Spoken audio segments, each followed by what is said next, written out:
What's up, y'all? Kofi Kingston here, and I would love to have a drink with Wrestling on the Rocks, depending on what that drink is, preferably non-alcoholic, you know? How's it going? Tell me who are you, James?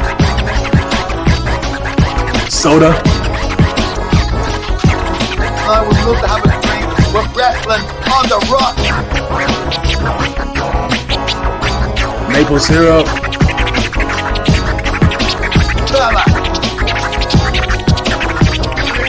I would never have a drink with Wrestling on the Rocks. Welcome to the Dive Bar of the IWC. Welcome to Wrestling on the Rocks, episode 1. Hold on. This is episode 1, Wrestling on the Rocks. I'm at Ref Marsh. We're at WTR, the show. With me today, we got Bishop. How's it going, Bishop? What's up, dude? At TWTX Podcast on Twitter, TWTXpodcast.com. Find me. I'm out there. But more importantly, I'm right here. Yeah. New platform, Who Dis. Streaming through a different setup, so we got a new kind of look. I don't know how this chat's going to work. I'll be clicking and stuff. I don't know. Should be good. It's only episode 1. How bad can it go? Not as bad as some of the other episode 1s that I've been a part of. That's a good point. Hey, man, what's in your glass? What are you drinking? Just coffee today. No tequila, just coffee. Getting it going. Shouts to Blue Boy in the chat already. But yeah, man. Just coffee. If I can chat through there too. Huh? All right. I think we're on live on Twitter now too, if I'm being honest. Nice. I was able to get us on Twitter, Twitch, YouTube all at the same time, and down the road, I'll probably end up streaming on Facebook for the hell of it. Why not? Let's put it out there, you know? Fucking it's right. only episode 1. You know what I do like about this setup, though? Because you've been on a number of times. This is probably the first time you got to hear all the music on the way in, right? Yeah. I mean, I listen on podcast form, so yeah, but I was jamming. Instead of just sitting here twiddling my thumbs. Yeah, I was thinking about that too. Because it's funny. Sometimes I'll even see the people sitting in the Zoom chat waiting. Right. Kind of like having no idea when it's over. Just waiting for me to just say something that's the beginning of the show. And I'm all like, you can just see the look on their faces. Like, they get startled and I'm all like, what? So I don't know. It's cool. I like it because I jam out and I get all in the mood for the show when I'm hearing the music. Right. It gets me all hyped up. And then I get into the room and usually my energy is depleted from dancing so hard during the intro. And secondly, whoever I'm doing the show with is completely caught off guard and not ready at all. So hopefully a little of that changes. Let's see. You said you had coffee. I have coffee. Yeah. What do you got? I got coffee. I got coffee with a bunch of shit in it, dude. With my keto stuff, I found pumpkin keto instant coffee, which I like to add into my regular coffee to give it a boost and a flavoring. I added super coffee creamer into it, which adds a whole bunch of keto like MCT stuff. I added a little bit of sugar-free pumpkin spice syrup into it because I really like pumpkin. And I added a scoop of collagen, chocolate collagen, which is apparently very important for the keto diet, according to the article that told me that I should buy it. So, well, then I'll be fully transparent here. I put a scoop of keto protein powder in my coffee. It's a peanut butter protein powder from Quest. I put that in my coffee. So, how about that? We're both fucking around on some shit today with no tequila, though. No tequila. I did bring, just in case, I brought a White Claw. You can see the orange sticker. It was on sale. You have clearance. You have pumpkin flavored coffee and a White Claw. And a White Claw. So you're now a middle-aged white woman. Yeah, clearance White Claw. It was a $1 can. They were trying to get rid of it. I don't know if it was spoiled or if they had to. There's every possibility that somebody was stealing it. They got jumped and brought it back. And said, well, now we can't sell it full price. It's been stolen once. I don't know. But yeah, I'm a basic bitch, man. You said it.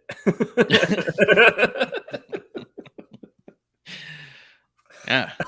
Discount White Claw. It's amazing. Discount White Claw. Pumpkin on pumpkin on pumpkin in my coffee. You know what I mean? What flavor White Claw is it? This one's black cherry. It was the first one in the door. I think I got black cherry and mango. I think I prefer the mango. It sounds about right. Yeah. That would be on brand. That's the one. The mango is the where it's at. Yeah. Oh, man. That's but it's good. I'm a basic bitch. I don't know if you've been checking it out. We'll talk about it up top here a little bit. Paving the Way podcast, 5 Minute Mondays with Medusa. This month, we get into a lot of Thanksgiving stuff, and she finds out I'm a basic bitch and calls me such over and over again. So you're going to like that bit, I think. Nice. Nice. I'll be tuning in. Mm-hmm. Is that on audio form as well? Audio. I'm pushing the video a lot, to be honest. The YouTube, we're real close to monetizing. We just need more people to watch it. So I'm trying to drive more traffic there. Gotcha. And the good news with that is keep your eye out on her YouTube. I think I've convinced her to talk wrestling, and I think I've convinced her to do it in a very specific YouTube exclusive way. So nice. We'll see. She's been avoiding the topic for anybody who's been paying attention because she doesn't want to be seen that way as strictly just a wrestling personality. There's so much more to her and about her, and she wants to be who she is and not be reined in by one particular sect of her career. It may have been the longest part of her career in her life, but there's so much more to her. So she really kind of like outlined in November that we're going to be really staying away from wrestling. She brought out a gong. So anytime I tried to bring it up, she's gonging me.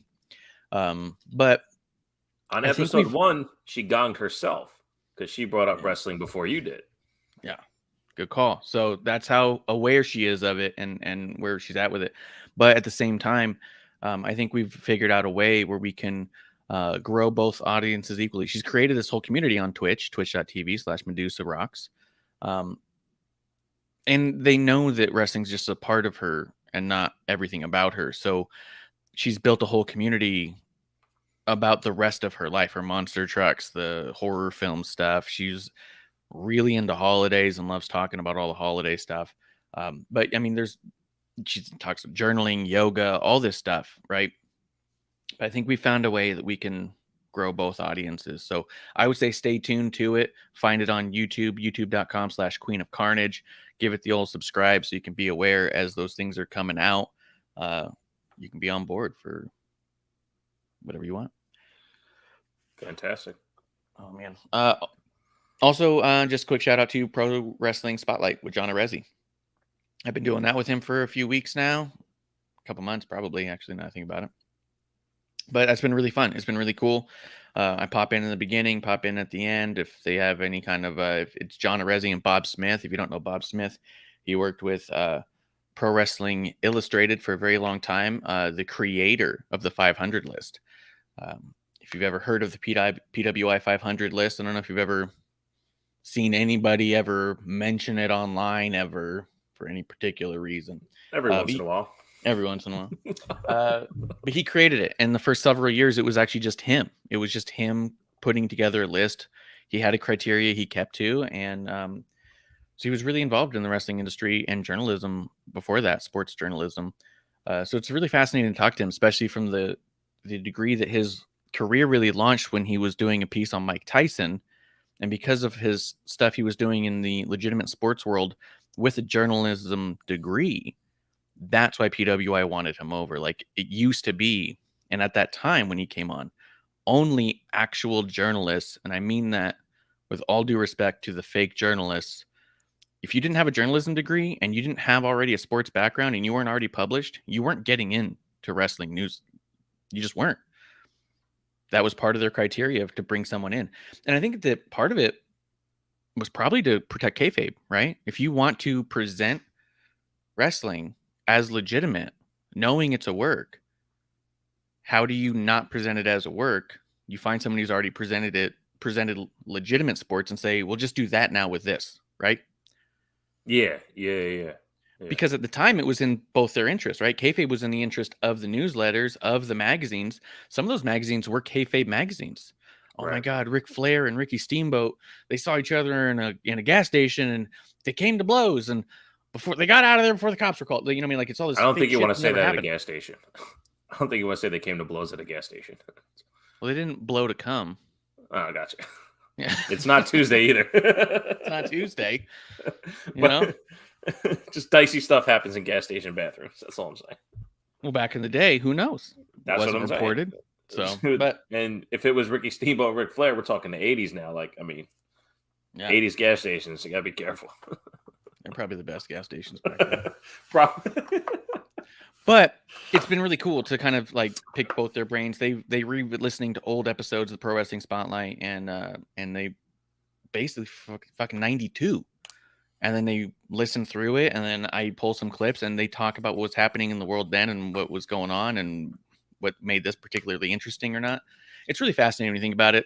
When you think about wrestling podcasts, people always go like, oh, the Podfather, Conrad right now. Podfather, original Podfather was Colt Cabana. And where would we be wrestling podcast-wise if we didn't have these people? I would venture to say, where would they even be without John Arezzi hosting a radio show, a wrestling show in his college days, eventually gets onto an actual radio station and does that for years. I mean, Dave Meltzer got a lot of his stuff out through Arezzi. He was doing his newsletter for sure, but he was constantly on Arezzi's show too, which gave Meltzer a voice now too. And it's pretty cool. It's cool to think about the influences, you know what? And also John Arezzi, he's the one who got Vince Russo into wrestling. Vince Russo was a videotape guy, or video store owner. John Arezzi was being sponsored by him and brings him in. They start working together. Right, but you're listing all these things. What did Arezzi do good for wrestling? I didn't say he did anything good. He made influences. You know? No, he's awesome. That show, I enjoy that show as well, and his recall is phenomenal. So, good stories. It's been awesome, dude. One of my favorite things was when I was listening to one of his old tapes, and they were talking about a tag team called the Undertakers from 1989, and I was all like, well, I have to look this up. And of course, after an hour and a half of Googling the Undertakers tag team 89, please not actual Undertaker. No, it's not the Brothers of Destruction. I was like, well, fuck it. I'm never going to find this. And so I asked them, and they were immediately, both of them were like, oh yeah. And they knew all about him. Arezzi knew how much they sold the rights to the Undertaker's name to WWE for. Like, it was fucking dope, dude. I was like, here we go. Yeah. There's certain things you're not going to be able to Google because other things have become larger, right? So I just want to throw that out there. Support those shows. You support me. and it's awesome. It's been a lot of fun. So, is there another way they can support you? You could always go to wrestlingontherocks.com/shop, or wrestlingontherocks.com has a donate button now. You can just straight up give me money, and I don't have to give you nothing.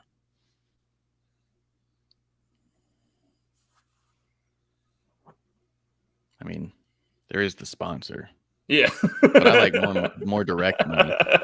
You go to curable.com and you use promo code MADTHANKS. I don't have any of it out right now, but Curable, I usually have some on my desk. I like chew gummies throughout the day and stuff to get CBD because sitting in this awful chair hurts my back and stuff. I don't know if you use CBD for anything. I used to recover from back surgery. Yeah, it's been a while. Yeah, but you know the benefits of CBD. Oh, absolutely. Yeah. I've been using CBD for a couple of years now, ever since I started working down at the smoke shop, and have had a bunch of different samples and stuff. And to be honest, using this stuff, flavor-wise, to begin with, it's already head and shoulders a bunch above most of the other ones I've ever tried. Strength has been awesome. Like I couldn't be happier. I'm saving money now because I'm able to get through curable.com and get that 20% off with Mad Thanks promo. Medusa uses it. Kurt Angle uses it. Like, if a dude who's got a broken neck says this stuff helps, I'm going to listen personally. Right. Man, have you heard about Crown Jewel? Have you heard about this? Have you heard about this? Do you keep up with the news? Heard about Crown Jewel. You're talking about the premium live event that happened a few days ago. The very same. I might be familiar with its happenings. No. All right. Well, we're not going to talk about it yet. What we're going to talk about is Smackdown. I just want to ask you a couple things because a bunch happened, dude. A bunch has happened between Smackdown, Crown Jewel, and Raw. There's a lot kind of there. So I think I'm going to do kind of how I like to do our premium live event specials, where we're just going to talk topics and not break down the shows. I got nothing going on, so I'll follow your lead. I've noticed that about you. Yeah. You live in Delaware. What could you possibly have going on? Just looking for chicken farms. Just chicken cooping.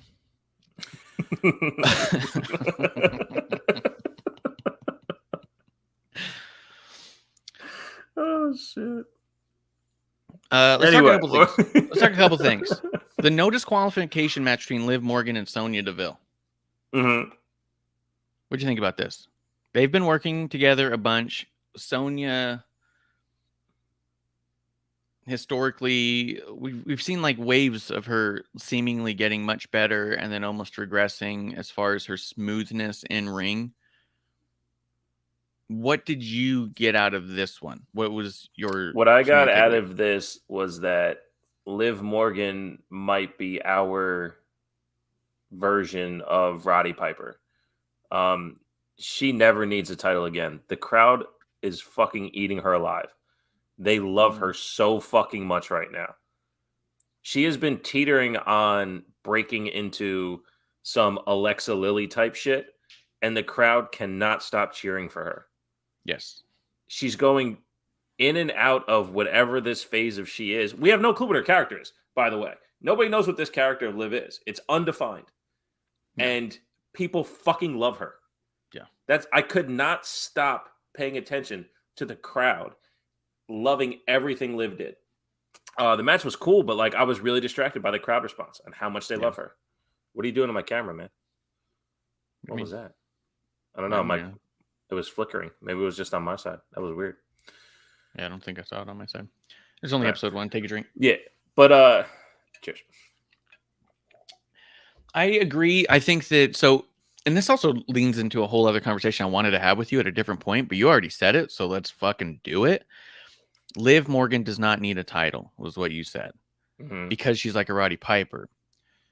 I think that what I want to break down a little bit is because I've heard a lot of people talk about Roman and Bray Wyatt in cases saying they don't need a title anymore. You know, we can get the title off Roman. We can still have Roman versus The Rock. Does that really need a title? I am under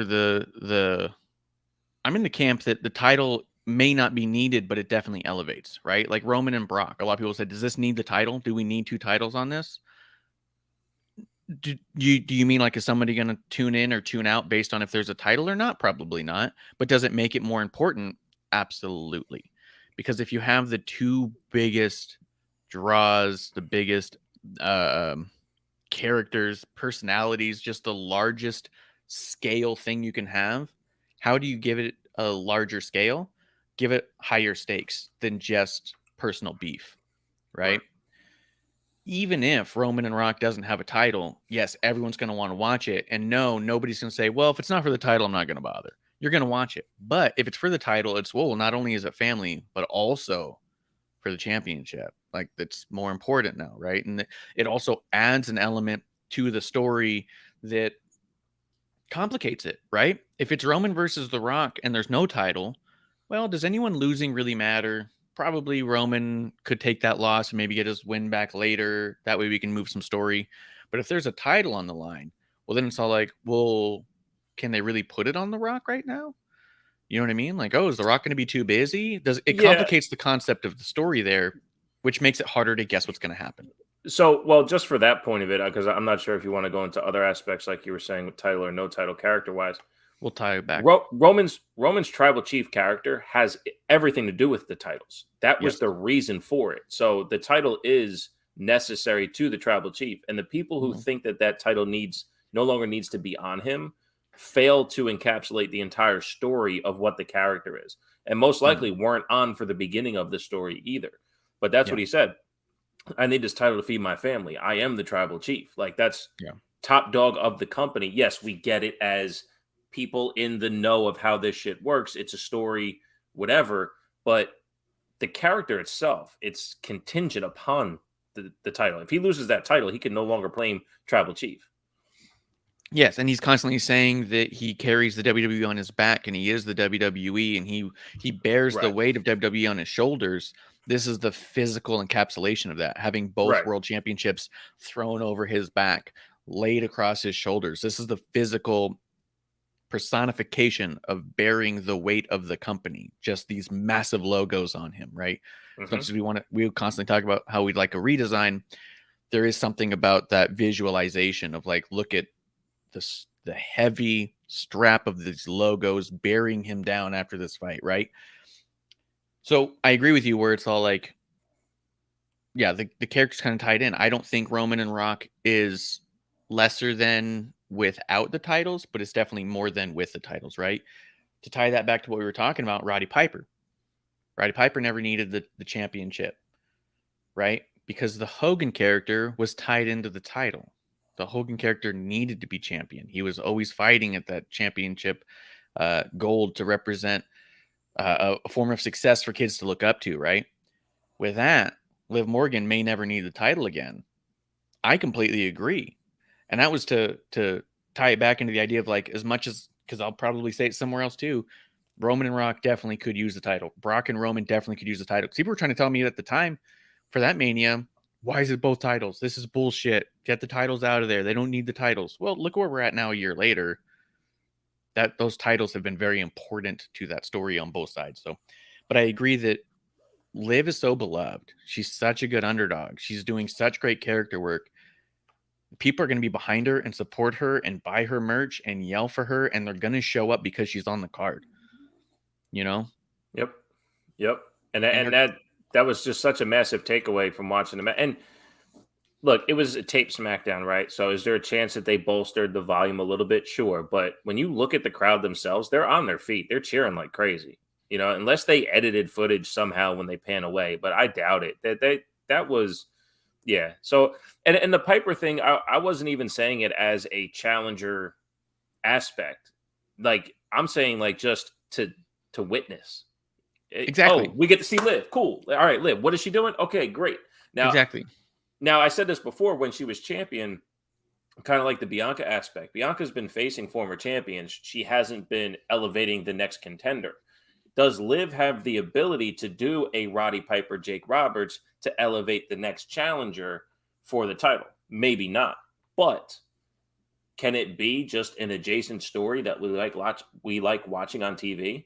Well, shit, if we have 2 women's titles, women's tag team, that's 3 stories that she's not a part of. Now she's the 4th story on TV, and we're all invested because it's Liv. Great, let's do it. Yeah, 100%. And she might be the one. She might be the one, the way kind of Natty was, right? Like, but Natty was getting the next person over, where we always saw Natty on TV, but it wasn't the story of what they're doing, right? It was this person is going to try to climb the ladder. Let's go through Natty. Where now a story on TV can be with Liv. I think that'd be awesome. Yeah, I agree. Also, I think in this match, just in general, this is probably their best match together, Sonya and Liv. Their chemistry was really on point here. I really liked the character development that we're even seeing with Liv, because they kept being like, Liv's more extreme now. That moment where they shot it where she's trying to knock Sonya through the table and then realizes Sonya's not going to let go. And then she just kind of like shrugs and says, okay.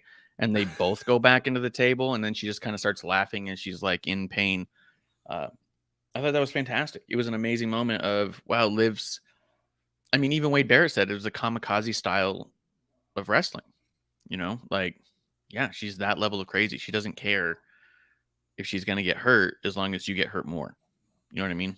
I think because, and this was my problem a couple weeks ago, the extreme version of her was attached to Extreme Rules. It was like the night after they were saying extreme. I'm like, well, she's not extreme because she lost, right? I came on, I believe, episode it was and said that. But now that you bring it up this way with the kamikaze style and them saying extreme, that's more of a Jeff Hardy extreme, like a team extreme thing, and an extreme, a controlled recklessness, and not Extreme Rules where she's always looking for kendo sticks and stairs and chairs and baseball bats and all that stuff. So I guess for me, had they given it a beat, I can believe more in the extreme wording. Yeah. Now I see more or less what you're saying because of how she's wrestling as opposed to the Extreme Rules thing. So, yeah, I think that, and I mean, realistically, the Extreme Rules pay-per-view for the first time, like completely, I mean, not the first time, that might be a bit extreme. But you don't constantly or consistently see those kinds of gimmick pay-per-views actually move forward storyline. You know what I mean? It's usually a crescendo but you don't usually see a massive shift. The way that Liv went into Extreme Rules and came out differently because of the extreme measures of that match. It's pretty cool. You know what I mean? To use that in development that way. Yeah. They don't necessarily call back to it enough to keep that tie-in, but her attitude and character disposition does, because the way she they zoned in on her face and stuff. So I can see that. Yeah. Man, you had said a phrase earlier, and I'm trying to fucking rack my brain on what it was, because it was like another topic that I wanted to hit on that was tied in real perfectly with Liv, and came and went because of other good points. Oh well. I'm good like that. We'll see. You did mention Bray Wyatt too as a character that doesn't need a title. Was that just the conversation piece of it? So that's another one where do you think that a lot of people say keep Bray as far away from the title forever? Right. I mean, even Undertaker wasn't kept away from the title forever. Right? And I think that for me, the argument is constantly, when people say they don't need the title, I think what they're trying to say is that person's already important without it.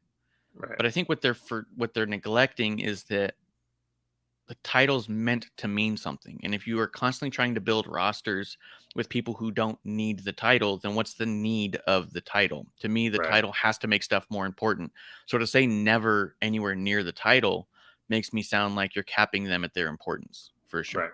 You know what I mean? Right. I mean, but there is an awkward thing where, let's say Seth beats Roman for both titles, right? Yeah. Does Seth feel more important than he does today? You know what I mean? Does Seth feel more important? No. Does the story mean more? Yes.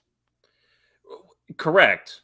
But coming out of that, is Seth going to feel like any bigger of a star, or, you know what I mean? So like, I get that side of it where it's like, this person doesn't necessarily need the title. You can keep them away from the title.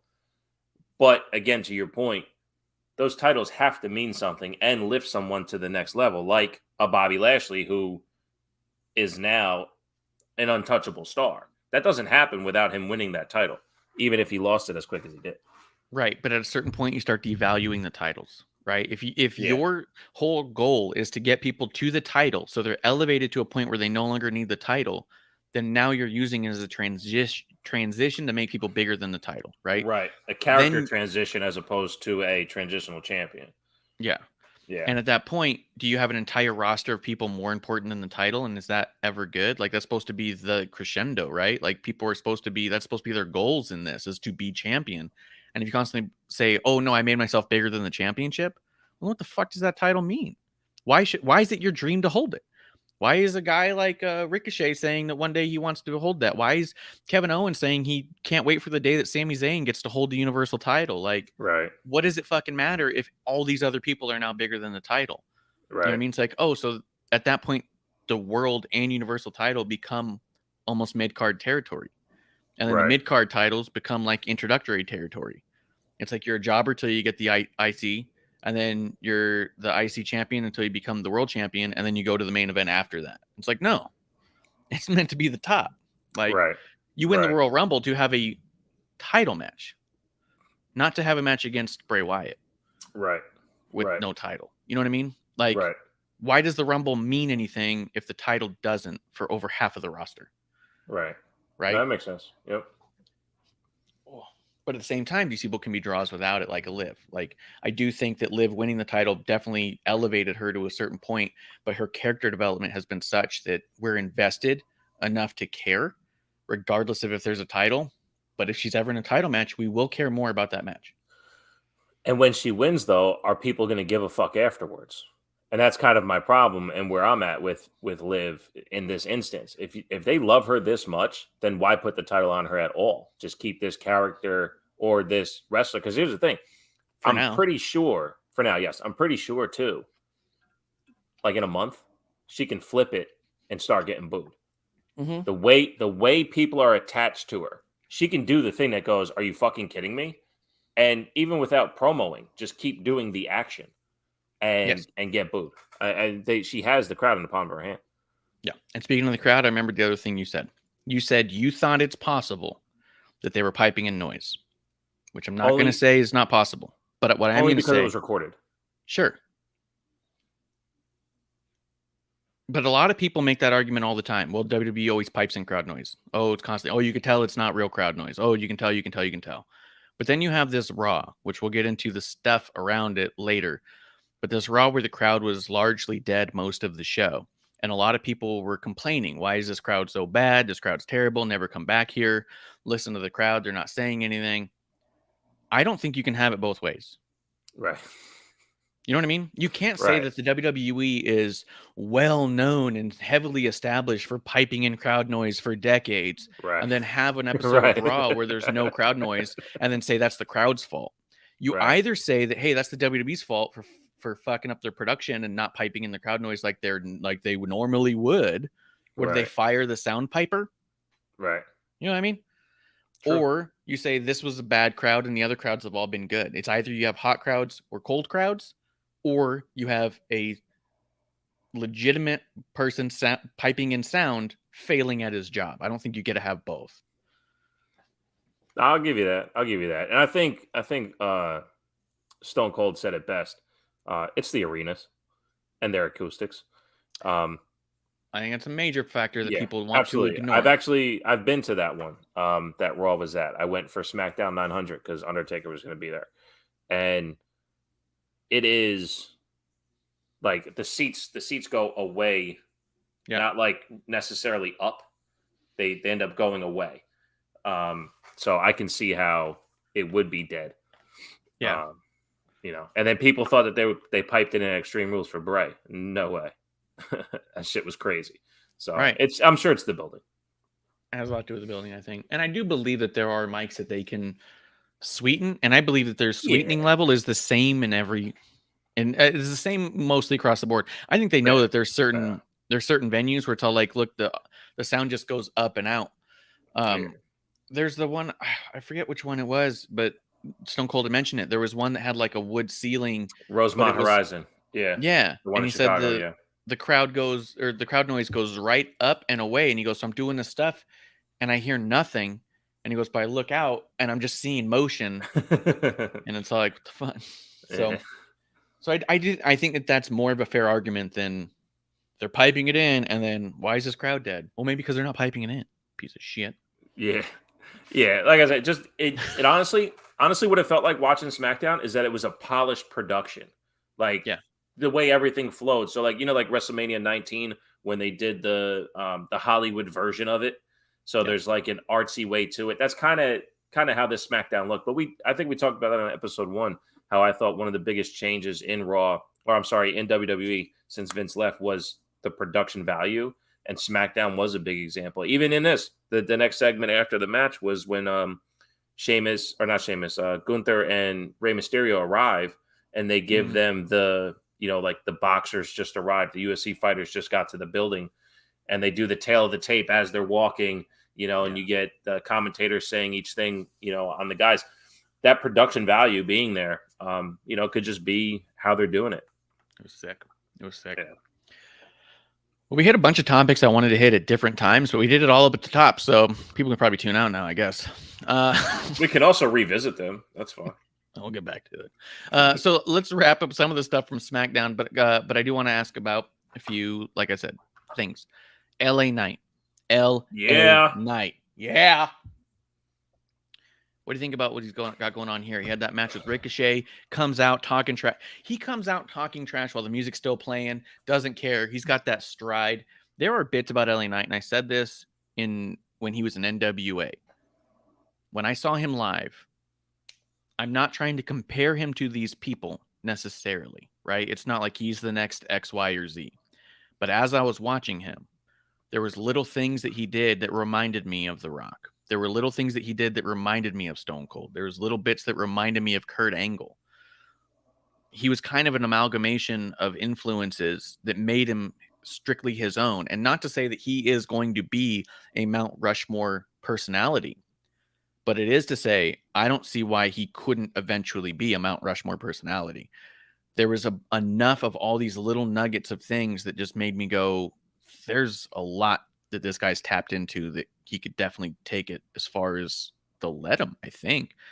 So seeing him do this, the swagger, the talking, the shit talk, walks right over to Samantha Irving and starts giving her shit. She's looking there kind of like, what the fuck am I supposed to do about this? Ricochet flies out of the ring, knocks him on his ass. They have a match, which I thought was awesome, the two of them. I believe, did LA Knight pick up the mic afterwards too, or just talk shit on his way out? I was skipping through. Okay. So once I saw the entrances, I watched, and then once the match was over, I stopped. So I don't remember. I was trying to watch it. But I tell you, he was talking shit on his way out. But what do you think about what's going on with LA Knight? So, as much as I want to agree with you, I'll say you're not wrong. My problem is I think he's too in his own formula that he needs to pull some things out and leave wiggle room to natural response, allow us to breathe in what he's saying. I think he hits come watch LA Knight. Okay, cool. I just watched LA Knight. I didn't get a chance to react, respond, or whatever. So like when The Rock was doing his sing along with The Rock and all that shit, he did that on purpose. And the millions, and then waited a beat, because he used to say millions and millions, and then he waited a beat and allowed us to react. So going through those steps, if LA Knight pulled, let's say he goes 1 through 5, if he just did 1, 3, and 5 instead of 1, 2, 3, 4, 5, you know what I mean? I think it would give beats to soak in what he's doing. I mean, we can appreciate it because we know what we're watching. I think he goes too much into his formula, and it becomes so stale so fast because it's the same thing over and over again. I actually hated The Rock formula-wise. Well, of course you did. I hated him because I thought he was too formulaic. I thought all of his promos were the same. I actually would say I would get so mad, and I was like, every time his promos were identical, he would change the person's name. He would sometimes do a little mockery of it, but the first 4 lines and the last 5 lines were the same. And if he used a new line that he'd never said before, they're going to go ahead and pop a t-shirt out for it. And I just thought it was so formulaic and so shitty. I just didn't like him. Even when he was becoming like the big thing and everyone was cheering him, I was still like, no, fuck that guy. But I was also a big Foley guy, and I'd read his book, and I was like, Foley had to work, XYZ harder and all this. And I wrote a fucking essay in high school about how Mick Foley was better than The Rock and how he had it harder and how it's really like I was in it, man. But that is to say that I agree that there's a formula to what LA Knight's doing right now. But I also think that that's completely by design because we've watched him in NXT show up and the crowd reject him.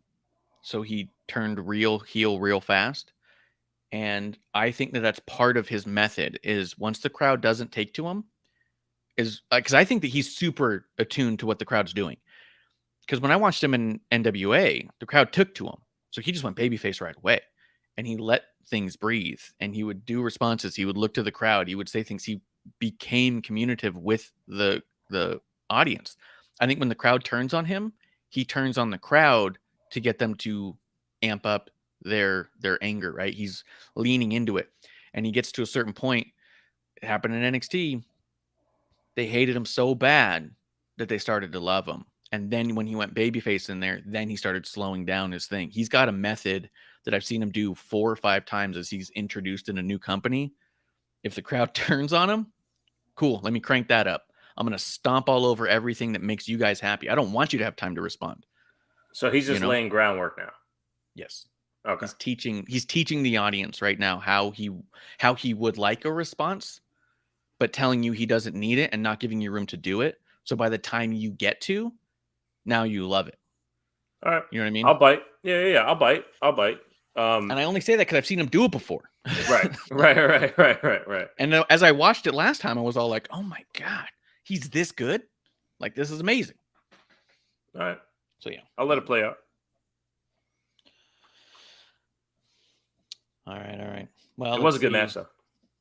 Man, those two work so well together. I'm so happy for LA Knight right now, to be honest. Let me see. The other thing I wanted to ask you about, let's just hit it to Bray Wyatt. I've seen a lot of people go back and forth on if they're tired of it. They don't get where it's going on SmackDown. He berated Gaffer more or less in the back. I was hoping that would lead to a match, Bray versus Gaffer in Saudi Arabia. He comes out in Saudi Arabia at Crown Jewel, premium live event. He cuts a promo there as well, which I thought was pretty interesting. To me, there was nothing in that moment that didn't feel just like a SmackDown moment. Like we could have had that on there. It felt like a special thing to the Saudi audience because they're kind of used to seeing him. He's been at a few of them. Let's throw that segment in there. I didn't think it was bad. I don't know that I thought it was amazing. I thought it was good and useful, and I think we're moving it. But it did feel kind of like a SmackDown segment in Crown Jewel. But apart from that concept, I still love what they're doing with him. But I've heard a lot of people say they are not. What do you think? Well, so Bray Wyatt's untouchable. That's number one. Even if I sit here and defend Bray Wyatt, he's so meta that even if I can explain it, I still miss so many things. And those who don't get into it aren't even seeing what I'm seeing. You know what I mean? So like they're missing so many different layers to what he's doing. So if you don't absorb it, you're just not going to get it. And I don't fully get it. I got to go for the ride. So if you're not going to go for the ride, cool, that's on you. But like the whole point of Bray versus Gaffer was being interrupted consciously and unconsciously. Because if the Uncle Howdy is what's interrupting his, Wyndhamness while he's expressing his emotions and his feelings, but then even this guy walks through the set while he's expressing his emotions and his feelings, like he's laying out the groundwork for who he is as this version, where everybody wants to get to the fucking answer. You're not going along for the ride. Like I told you on episode 1, I'm not going to listen to other people's podcasts as they speculate and they want to guess and give the answers before they go for the ride. It just doesn't make sense. He's, again, on face value, Bray Wyatt is doing things that is so layered underneath it. You have to try to remember what he said last time because it's going to come up next time or the time after that. So, and I felt like those goes because a lot of people have been like, oh, is he going to face Uncle Howdy? And that's maybe Howdy boy Howdy. I think that it was kind of neat to see this because it, like you said, sets the groundwork that he's becoming ultra sensitive about his time, his train of thought. He gets rattled easily. You know what I mean? Where before, if someone came out, it was like, oh, what's this person want? You know what I mean? This is kind of like he's like so hyper focused and in his own head that any interruption, any little thing just turns him violent. Realistically, he begged the guy to leave. Please leave. Get away from me. And it was like this pleading of because if you don't, I can't stop myself. Even after You know even after the apology, because he Yes. needed an apology for being interrupted, and then Yes. even couldn't accept the apology enough to not have the guy dismissed. Yeah. Yeah. And I need you to go because if you don't, like, he didn't say it every way, but he said it with his body. Please get away from me. That's the other I thing. need you to. I'm telling you, the way they're shooting Bray, the lights, the camera, even just Bray. I wrote in my notes, he's glowing. There's something about Bray who is completely in himself in this character that he is fully immersed.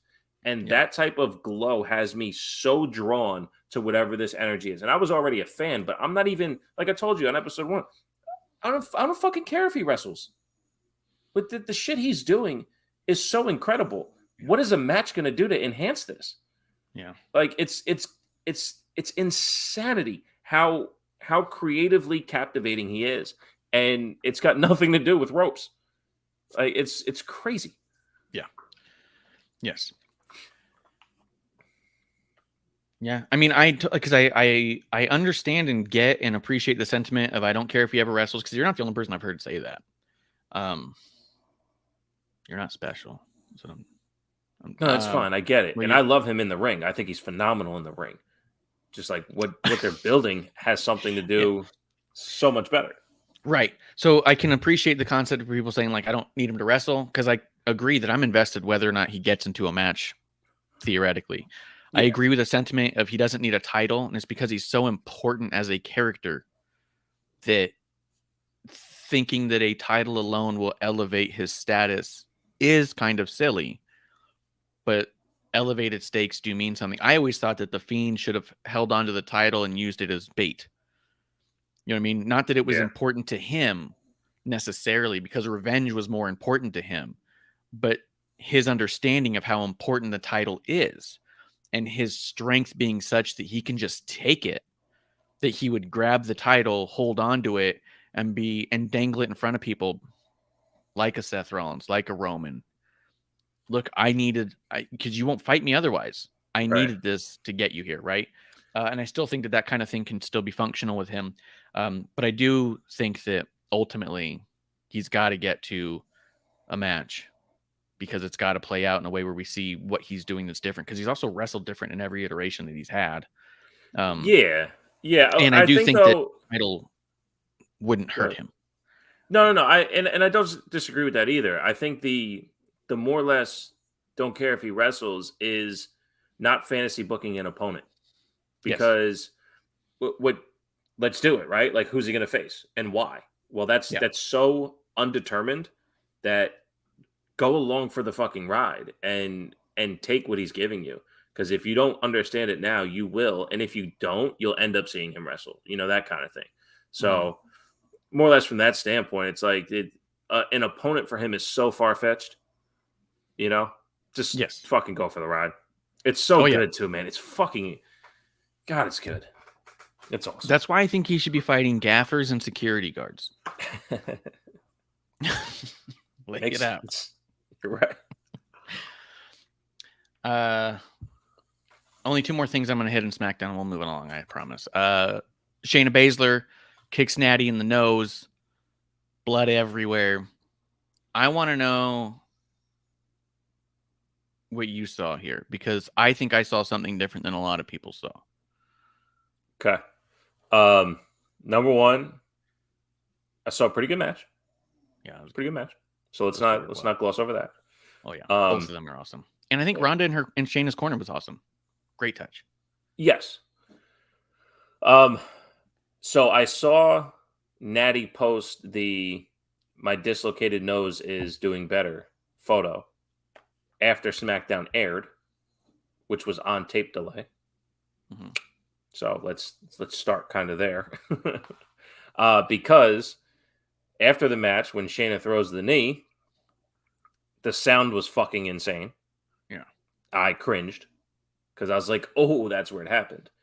But then I saw Natty doing this. Yeah. And I was wondering how much it took for her to work her nose out of its location to have a dislocated nose as opposed to a broken nose. If this is something that Natty knows how to do. So that's what I saw. But I thought it looked awesome. Here's what I saw. Because I thought it was dope. But this was Xia Li meets Aaliyah again. This was, I need to correct, I'm having a surgery soon, and let's turn it into a storyline. This is what I saw. Because from the moment I saw it, she holds her hand. You see her kind of check. I see shit in her hands. They give her this massive towel. Much the same as they've given to Aaliyah before she had her nose reconstruction. And just in fairness, I don't think it's necessarily a nose job. I think she had a deviated septum or something and was going to have surgery to repair it. That's my personal belief. I don't know. I don't think that it was a cosmetic thing necessarily. I think that there was an issue from having so many broken noses over the years and stuff that you got to fix it from time to time, like what Ruby Soho's going through. Although her nose was actually broken in the ring several times by sloppy people. Terrible opponents. In this, your point I think that, go ahead, sorry. So I think that what I saw is, hey, let's work this into an angle for Shayna, make her seem more vicious, get that knee up, because it looked like it hit to the side to me. She does this, comes away. That blood was so red. And not a dark red. It was a bright red. Yeah. And blood is a dark red. And she was going like this. And yeah. like this. Yeah. And I was like, she's getting that everywhere. That was in the towel. They put it in the towel. That's what I saw. And I was like, what a great work. And the producer was like, oh my God, look what they did to her nose. I hope she's okay. And then the next day she posts that thing like, oh, see, I told you it was dislocated. Someone even, I want to say it was, I think it was actually Meltzer, if I'm not mistaken, said something along the lines of like, oh, they did this gimmick here where it was obviously fake blood. And then somebody retweeted that with Natty's post and being like fake, right? And I was like, those two things can be the same thing. Like, absolutely. They can work that for a reason. And Natty's smart enough, and Shayna's smart enough, and Triple H is smart enough, and the rest of us are dumb enough that it's going to work. You know? Yeah. That's funny. Blue Boyd says Natty's getting flowers and everything. I love it. But I think it's great, and I think it looked awesome. Read 2 comments later. Yeah, we are super dumb. Yeah, that's what we do. Well, because that's the thing. Like somebody quote tweeted Natty because she said that's when you said deviated septum. I was like, of course. I know. I've known people who've had that surgery, and Natty's bruising and everything. Duh. Because even Natty goes, "It's my dislocated nose is back in place. Good thing. The shape and look of my nose isn't going to change. Septum surgery's all on the inside. It changes nothing." It's like, motherfucker. So yes, I am dumb. I got worked, and I love it because somebody quote tweeted Natty and was like, "How do you even dislocate a nose?" And Shayna tags it and is like, "When you have someone who knows how to throw knees properly." I was like, "Son of a bitch, they did it. They did it. So good. It's fucking great." Yeah. Great job, guys. Great job, guys. I loved it. Yeah, and everyone's going on and on about Shayna's so great. Because I also think about Shayna in NXT. Remember she was breaking everyone's arms? Yeah. People will be out for a while. And break their arms, send them to the main roster. Yeah, break their arms, send them up. Hey, Shayna's going to break your arm tonight. Oh my God, really? Dude, did you see my... SmackDown or Raw? Did you see my tweet on Sheamus's wedding? I don't know, but the Usos lady thought that one of the dudes looked like Martin Short, and I didn't know how to reconcile that. What if they're buddies? That'd be awesome. I hoped. No, the Usos fucked his arm up on SmackDown, and then the next day he gets married, but he has no fucking cast on. Like, way to sell a fucking injury. You know what I mean? It was probably a hyperextension. I don't know. Cast needed. That chair shot was crazy. At least should have had a brace. Yeah. If he had a brace on at the wedding, I'd have been like, well, definitely respect. I mean, we've been respecting him all year. He can't fuck up now. I mean, come on. Yeah, come on, man. At least for the picture. Yeah. Yeah, he's got like one of those Owen Hart fake casts on. Yeah. And then like takes it off for the ceremony, puts it on for a couple of photos. Yeah. But yes, Shayna, Ronda, Natty, fucking love it. I was so happy with all that. And I was happy with if I was so happy with the internet response, you know, the three of them were just fucking giddy. Fucking right. Or they're just so pro, they're just like, goddamn right. Yeah. I'm giddy, and they're all like, fucking calm down, Mark. Yep. SmackDown, we're going to finish up with Gunther versus Rey Mysterio for the Intercontinental Championship. The better man won. Rey Mysterio, grossly overrated. I'm just kidding. This was fantastic, dude. I loved this. Rey Mysterio was awesome. And we talked about it before, that my thought was that Rey Mysterio is going to teach Gunther how to be a big man versus a little man, because Gunther's had largely large opponents. This is going to teach him a whole other level. Not that Gunther couldn't do it, but that I was like, he hasn't done it on this level, I don't think. This was fucking fantastic. The two of them. What'd you think of it? It was a pay-per-view level match.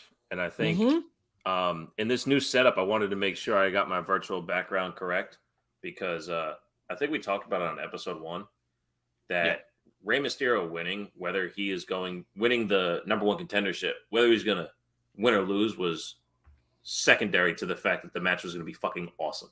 Yes. So if those on YouTube, Twitch, Twitter, Facebook want to read the background and just realize that I was correct, that the match is just going to be fucking awesome. And it's going to show Rey Mysterio is going to break him down. Gunther is going to sell like he always does. And to your point, because you said it on that same episode 1, that Gunther will learn how to work with the small guy, because Rey knows how to work with big guys. I thought it was fucking incredible. The only thing I didn't like is they kept using the Hurricane Rana as a transition spot. I thought they did it a little, like, one too many times. And then, of course, the last time they did it, Gunther was basically prepared for it. Which led to the end of the match. Right. Well, yeah, it was, but it just I got tired of it. I got tired of it before the end. Let's just put it that way. I was like, okay, here we go again. All right, whatever. But to your point, but that's also been a signature Rey move for a very long time. Why wouldn't he go to it? Just not that many times. If it's working that many times, you keep doing it, dude. I didn't fucking like it. Okay, I didn't fucking like it too many times. You ever play Mike Tyson's Punch Out? Yeah. You wait for the right moment every time. One punch. One move the whole time. One move the whole time. It's all about timing. But no, I thought it was incredible. We knew it was going to be incredible, and it absolutely delivered. And honestly, it was actually better than I thought it was going to be, and I thought it was going to be great. I think so too, because Gunther does have an ability to get lost while he's selling, where he's not as fluid as he usually is, and he kept it tight. And I thought him maybe slowing down just a little bit to stay aboard with what Rey was doing was phenomenal. Yeah, and Rey. And how much can we say about Rey? Absolutely doing everything necessary to sell for this guy at 40-something years old, pushing 50, to fucking take the pounding at the heights that he had to fall down from and all that shit. I thought it was great. And like that throw to the outside. Yeah. Oh my God. Yeah. Everything. Yeah. The throw to the outside, the idea that he was like, well, Rey's going to try and pick up the pace here to try to wear down Gunther, because Rey knows that's what you got to do with big guys. They get gassed easy, right? But you're also like, fuck, he's just fucking like 70 years old. I can't even get to my mailbox that fast. Right. Just amazing. Let's talk some Crown Jewel. Oh, I wanted you to come on here to talk about your jewels. Okay. You want me to put them on the table? I mean, I have a virtual background. You can't see them, so you wouldn't be able to see because they're green. So, the show did start Bobby Lashley versus Brock Lesnar, and I was kind of like, "Oh shit, here we go." Here we go. It was quite a way to start the show, and I thought this match was fucking awesome. They do not often, even in matches where you think Brock might lose, they do not often make Brock look like he barely won. And they do not often have Brock be dominated for the majority of the match like he looked like he survived the match. Like, it's Brock fucking Lesnar and he won the match, right? Because he is that good and he is that powerful. But at the end of the day, Lashley controlled this match the entire time, looked like an absolute animal, even after the match attacks Brock. And he came out to me on an equal level to Brock as far as just ferociousness and believability. I agree. And I think I was right about this one too. That Brock Lesnar, given the opportunity, which is every time, he's number 1, 2, or 3 at making his opponent look great all time. Yeah. All time. He's done it with small guys, big guys, whatever. And to your point, though, this was the very, very first time, especially in victory, he didn't come out looking like the strongest one. Correct. He's lost matches before where it's like, fuck, man, that guy just won. Lashley was ready to go again. He could have wrestled even more. And to Lashley's point on Raw, he said, and I beat the fuck out of Brock Lesnar. And Brock Lesnar has, I've said it since my podcast started, Terrible Wrestling Takes, TMTakesPodcast.com. I've said it on episode 1. Brock Lesnar is here to play. He's here for us. He is part of this. He knows what the fuck he's doing. He is an incredible professional wrestler. And what he's done for Bobby in this one match is fucking incredible. So all the dickheads out there are like, oh, there's nothing on the line. Titles, right? What is this match even for? There's this. They're just, why are we getting this? This is rushed. Because Brock doesn't need the title. Right. It's fucking amazing. It's fucking amazing. The reason why Brock beat The Undertaker at WrestleMania is for moments like this, where Bobby Lashley now looks as dominating as Brock Lesnar. It was fucking awesome. And it was a hell of a fucking fight. Hell of a fight. It's fucking badass, dude. I was like kind of jaw dropped the whole match. Like, oh my God. And every time you thought Brock Lesnar was going to do Brock Lesnar, he didn't. Correct. Yeah. Brock was just getting fucking decimated. It's fucking cool, man. My favorite part is that they did the outside stuff, right? And that's usually the precursor to it finishing quick in the ring, and it didn't. We still got a lengthy match after that. And I was like, okay, thank you. They allowed it to breathe, and they showed that dominance. It was great. I think I even talked to you about it on the way into this match, that this felt like they're going to finally give us the match that we've been feeling like we deserved from the two of them. Yes. And this is 100% that. This is a match you can rewatch 100 times. Not only that, it's a match that sets up perfect for another one. Yes. Yeah. Yeah, now you got that rubber match concept. Yeah, I'll watch that again. Yeah. Fucking dudes beat the shit out of each other. And what can Brock even say in the promo? Yeah. Right? Like, I got the dub. Right. And Lashley's like, but I whipped your ass. Who can say that to Brock? The only issue I had with the match at all was the wonky finish. Yeah. So Brock kicks off the rope, and the concept is that Bobby's meant to be holding on to the hurt lock, but as soon as they hit, it broke, and he couldn't get his arms back around. And he stayed down for the 3 and then acted like, what the hell? I was trying to, and you're kind of like, because the idea was supposed to be that he was risking the 3 count, tightening the lock. Yeah. And even I've heard podcasts, and I've heard even their commentary was trying to say like, oh, they risked it for or that's what it was. It was like the spaces afterwards with like Ryan Popola, and it was this whole like, oh yeah, he held on to the hurt lock, and it cost him the match because he was holding it on so tight, and he kept it locked in. You could see it, and I was like, you clearly could see he did not have it locked in. Right. You know what I mean? Right. Like, that was my only problem, is they're trying to make it sound like he was holding on to a hold that was just not in effect. And that's why I like my podcast. I like coming on your show. I like this type of banter, because even in that finish that was wonky and obviously wonky, the effort from Bobby was still there to worry about the submission the way he was supposed to.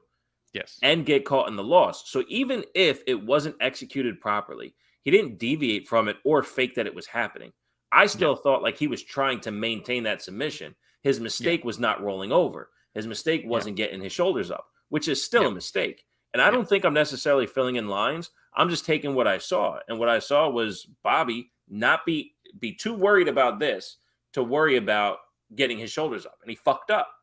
Yeah. Which is perfect for what happened afterwards when he's still beating the shit out of Brock.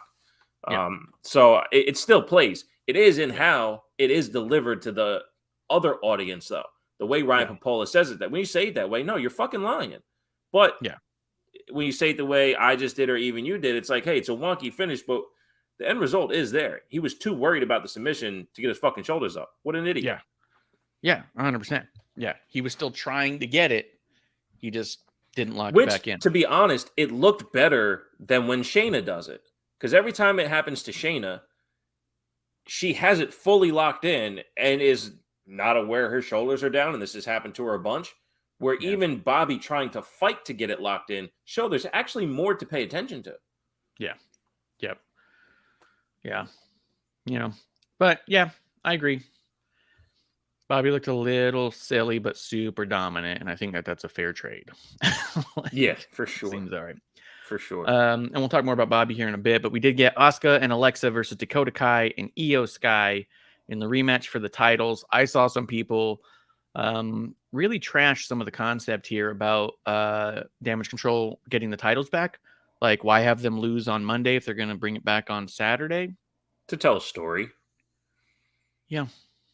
The story of it. I was talking to somebody and they said this is actually very good booking because it actually will provide heat to the story a little bit more. Because of the idea of the title kind of going back and forth. It makes them look like they were ill-prepared before. Also for the historical nature of Dakota and Io now becoming the first women to win a title in Saudi Arabia. Every title's been retained since they've been there, so that's a little knock on their little feather in their cap. But yeah, the story being that, you know, stakes were higher and now there's a little more heat on it, and there's nothing wrong with the title change in a short period of time. Like, that can happen. Yeah, and they transitioned into Monday when they're bringing up War Games now. So it is all about how do we battle who wins the war. I mean, it's very extremely simple. Like, it's exactly why you do that. And you need the baby faces to come from underneath, and the only other way to do that is to have Bianca lose, and they obviously don't want that to happen. So and we'll get to that in a bit, but the Asuka and Alexa also don't need the fucking titles. Yeah. To be honest, I wasn't thrilled with Damage Control losing it to begin with. And that's just my own bias. And I felt like they could use a longer reign. I also felt like Alexa and Asuka getting the victory the way they did, especially winning twice in one match, it was fucked up. Yeah. For a team that they're not meant to be as established as dominant, right? And Damage Control's been having a hard time picking up steam as a dominant faction. So I felt like that this was actually pretty solid. You know, almost righting a wrong, but in storyline. You know what I mean? Like, not being like, oh, we messed up on the booking. It's more like, no.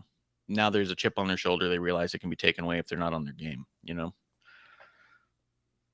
I like it. Yep. Cross and McIntyre. I don't have really anything to say about that one. Yep. It's fine. I want Cross away from Drew. Mm-hmm. And Drew getting the win here does nothing for me, and I feel like it hurts Cross, especially when they cheated so much to win. And I know there's no cheating when there's no disqualification, but there was a lot of interference and a lot of shenanigans, and for Cross to still lose, it really undermines a lot of what a story is. You know? Yep. And especially like we talked about on episode 1 where Cross was attacked after a car accident. There's just no... It really, like, Drew's the one picking on Cross. Yes. After the initial attack, Drew has been picking on Cross. And it's one of those, why'd you beat the shit out of me? Well, because you poked me. Yeah, but all I did was poked you. Now you're beating the shit out of me. Like, just poke me back. You know what I mean? Like, you don't have to fucking one up and dominate and fucking break my leg. It's just Drew has taken it so far that I don't know what I'm looking at story wise. And that's beyond not liking the two of them as wrestlers. If I had a better story, I'd like to watch it more. But I mean, how many other things is Drew going to overcome to be a dull character? Yeah, and if Cross's whole storyline is that he's here to right the wrongs and prove that they were wrong in choosing who they chose to be their chosen ones, you're really not doing a good job of that. You know what I mean? Like, you should at least be doing that for a period of time. If you stated that as your memorandum or whatever, then you should at least be accomplishing that for a little while instead of failing immediately. So I don't know. Judgment Day in the OC. A lot of people thought we were building up towards a Beth Phoenix return, especially with War Games coming up. I don't know why people thought it was going to be an intergender match, but I say do it. And I think there's still that speculation. But a lot of people were thinking we're going to get to Beth Phoenix. This was another one where Ripley comes in and does enough to cost the OC. I liked the match. These guys all work really well together. Yeah, absolutely. And the Judgment Day, because I saw somebody saying, what do you think about how is Judgment Day treating Rhea? Someone asked me. Like, do you think it's actually good for her? I was like, this is amazing for her because she's the centerpiece almost unintentionally. Yes. Everything about her, she's controlling everybody. Yes. The little finger wave to Dom. She should have done like 2. Mm-hmm. But maybe he's just not that comfortable yet. So like waving him over, doing the stuff, the whispering. She's kind of controlling this whole thing. And the other personalities around her are still very strong personalities. So I think it's amazing for her. Yeah, it's the most important she's been on the main roster, and she's been champion before. Yeah, and those championship reigns sucked. Yeah, and even her adjacent battle with Bianca, right? Yeah. Like, we're the two NXT women. Even in that, she was just like, window dressing for the Bianca story. She's so important that, did they even say it on commentary? That when the reveal, or no, when the open challenge, when on Raw, when they came out for the open challenge for Seth, they said that Rhea may even challenge Seth because of how domineering she's been. Yeah. Yep. That's how good this is doing for Rhea. She hasn't even fucking wrestled, and she's so important that commentary presented her as a viable contender for Seth freaking Rollins. We're talking about here, not Seth MacFarlane. A fucking Seth Rollins match with Rhea Ripley sounded like it could actually happen and mean something. That's how good it is for her. So, who's asking that question? Fucking idiot. Okay. Let's see. Do you want to just talk about what happened on Raw with them too? Because we might as well. We're already kind of into it. Yeah, I thought we both guessed Beth Phoenix because there was, and I think I even said it on episode 1.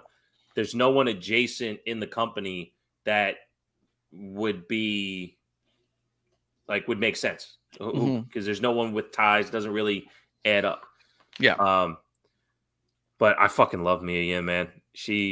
Yeah. So the answer is Mia, but to play devil's advocate, does even she make sense? The only way to justify it is to mention the Impact connection, but I don't even think that she was in. She may have been in Impact the same time the Good Brothers were, contractually. Oh. I don't know if they've ever been on the same show though, because I didn't watch Impact like that. Yeah, nobody did, man. Well, they might not even know.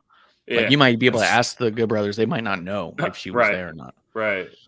But that would be the only thing. So yeah, I agree with you there. I was trying to, because I love it. I mean, I think it's great. For brutality wise versus Rhea, I mean, Mia Yim's willing to put her body through anything.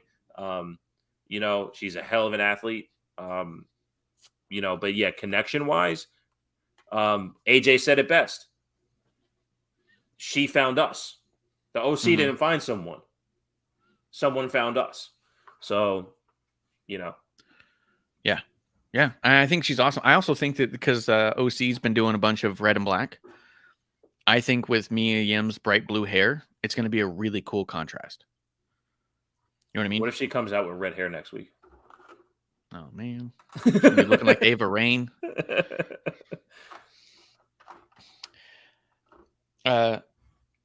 But yeah, I like the addition of Mia. I think it's going to be great. But yeah, as far as like making sense of it, I really couldn't. So I guess the idea that AJ saying she found us is that Mia must storyline wise say that she feels she has unfinished business with Rhea, or Rhea left her behind, or some sort of thing. But when I even think about NXT, I don't remember Rhea and Mia interacting much. Yeah. So I don't know where the whole story comes in from there, but we'll see how it goes. And I'm here for it. I'm on board. Let's see. Crown Jewel Omos versus Braun Strowman. Braun Strowman let us know this was 47-star match. Right. It's pretty good. Right. That's a lot. There's not a lot of those. That's a lot of stars, dude. So I was like, oh shit, man. I didn't even know. Like, it was better than expected. I'll say that much. I actually really loved this match. I thought it was fantastic because it was that much better than expected. This could have been really clunky and weird. It was two massive dudes doing a lot of power things to each other. I've said it before.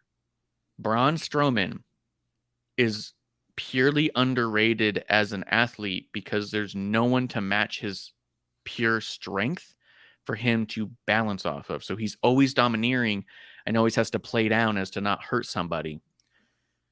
The best two matches I've ever seen Braun in was against Big Show and Brock Lesnar, when they could match his power and allow him to do some other crazy shits. This was awesome because Braun was able to lean on Omos because of the power difference. Right. That Braun could really do some cool stuff and tell the story and look like he's struggling and almost look like he's just devastating. Like, this to me was awesome. It was an actual clash of titans that paid off. A lot of historically big man versus big man matches are total flops because they don't work well. They can't move well. They're not used to working with other big dudes. Right. This one worked in every way. This is, I know Braun said it and a lot of people gave him shit for it, but I actually agreed with the sentiment where this was the new bar for what a big man match could look like. Because he said before then, he said it was Hogan and Andre, and I'd be like, maybe. That was a good match. It was a historical match for a lot of reasons, but I don't think it was the athletic match that other big man matches have been. Yeah. But this was one where you kind of go like, yep, that's what two big men can do. Right. Right. No, I'll give you that. I mean, yeah, I didn't smell his chest so much. That was weird. But outside of that. No, I'm with you. I just wasn't enamored. But that's just me, I guess, because I've grown sour on Braun since he's been back. But I'll tell you what, I'll give it another rewatch just to see if I can soak it in a little bit better. But like I said, it was better than expected. Maybe I was watching dishes or something. I don't remember.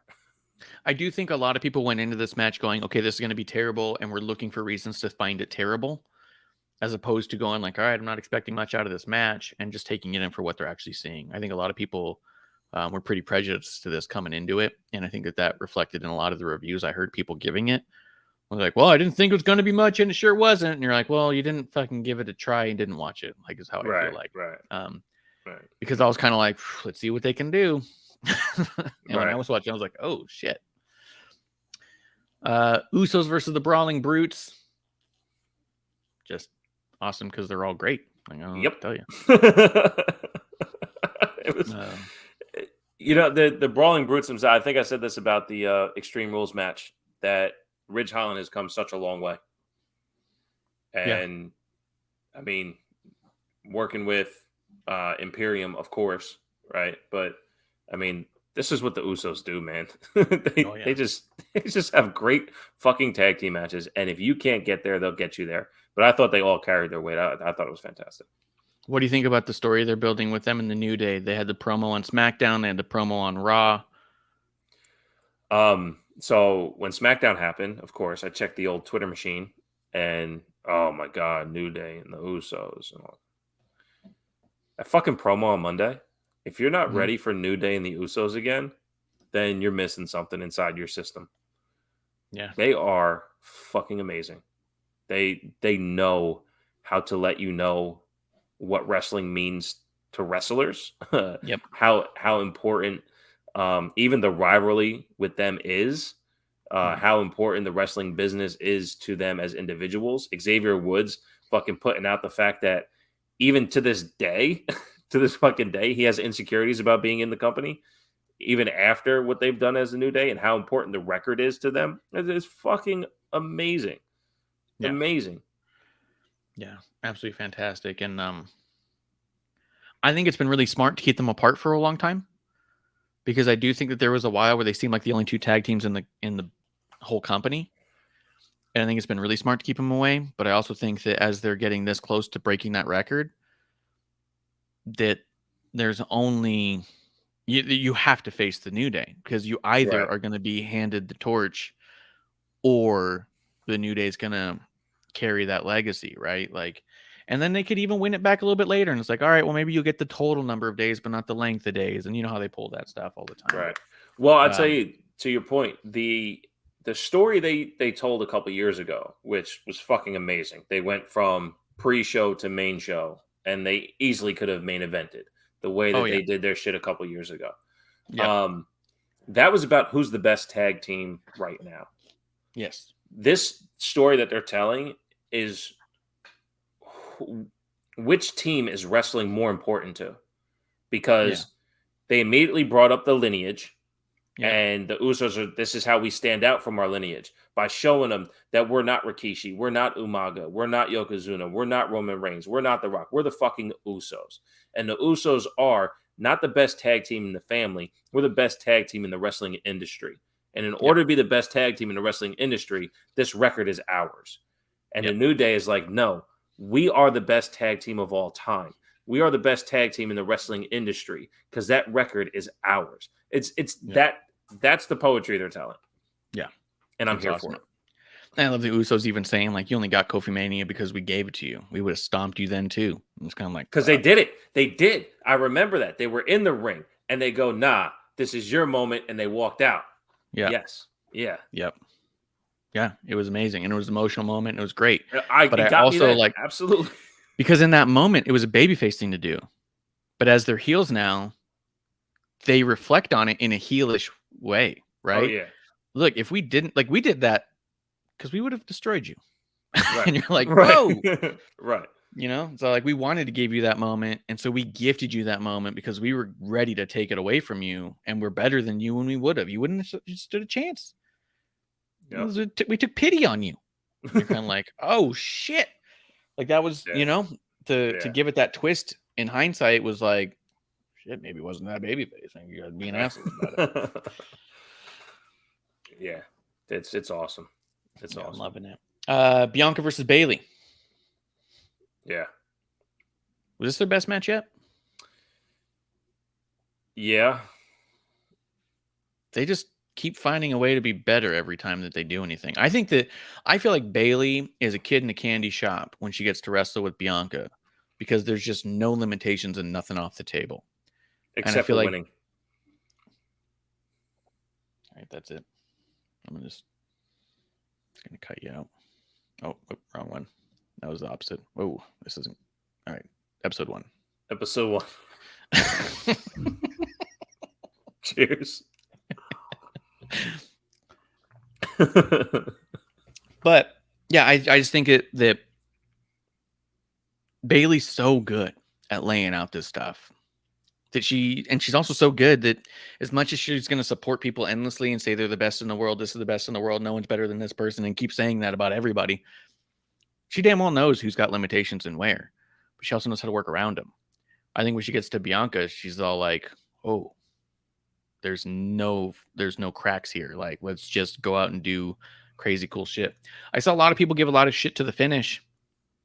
I literally said out loud, "Oh my God, this is a brilliant finish." When it happened, I loved it. I've never seen anything like that personally, being basically crimped in the ladder underneath the turnbuckle, so you're fucking having to weasel out and you're getting caught up in the legs and stuff. And yeah, when you guys are fighting that much and no one's staying down that long, like how do you end this, right? Like I thought it was brilliant, but that was me. A lot of people thought it was stupid. I don't understand their argument, but if you do, you could let me know about it. No, you're right. It's definitely, and that's fuck, man. Again, that's the thing with Bray. He's so creative. It is good, right? And anytime wrestling gets creative, it is good. Yeah. Was the execution a little sloppy? Sure. Did it look like she probably could have got out? Maybe. But just like you, Bayley's never seen that shit either. She's not really sure how to get out of that. So like it was a creative finish.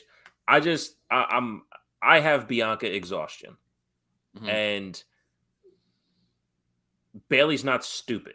Yes, this Bayley character might be a little egotistical, shall we say. She's been saying it from the beginning. I beat you whenever I want. I beat you whenever I want. Well, then fucking beat her. Then fucking do it. And that's where my exhaustion has got. But yeah, no, the match was awesome. It always is.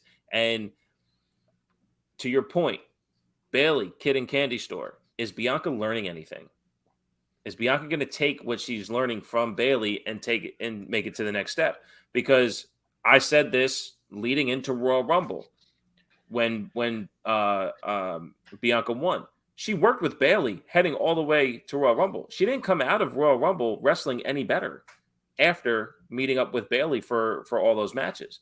So I don't know. I'm just exhausted from it. And honestly, Bianca's mic work is still,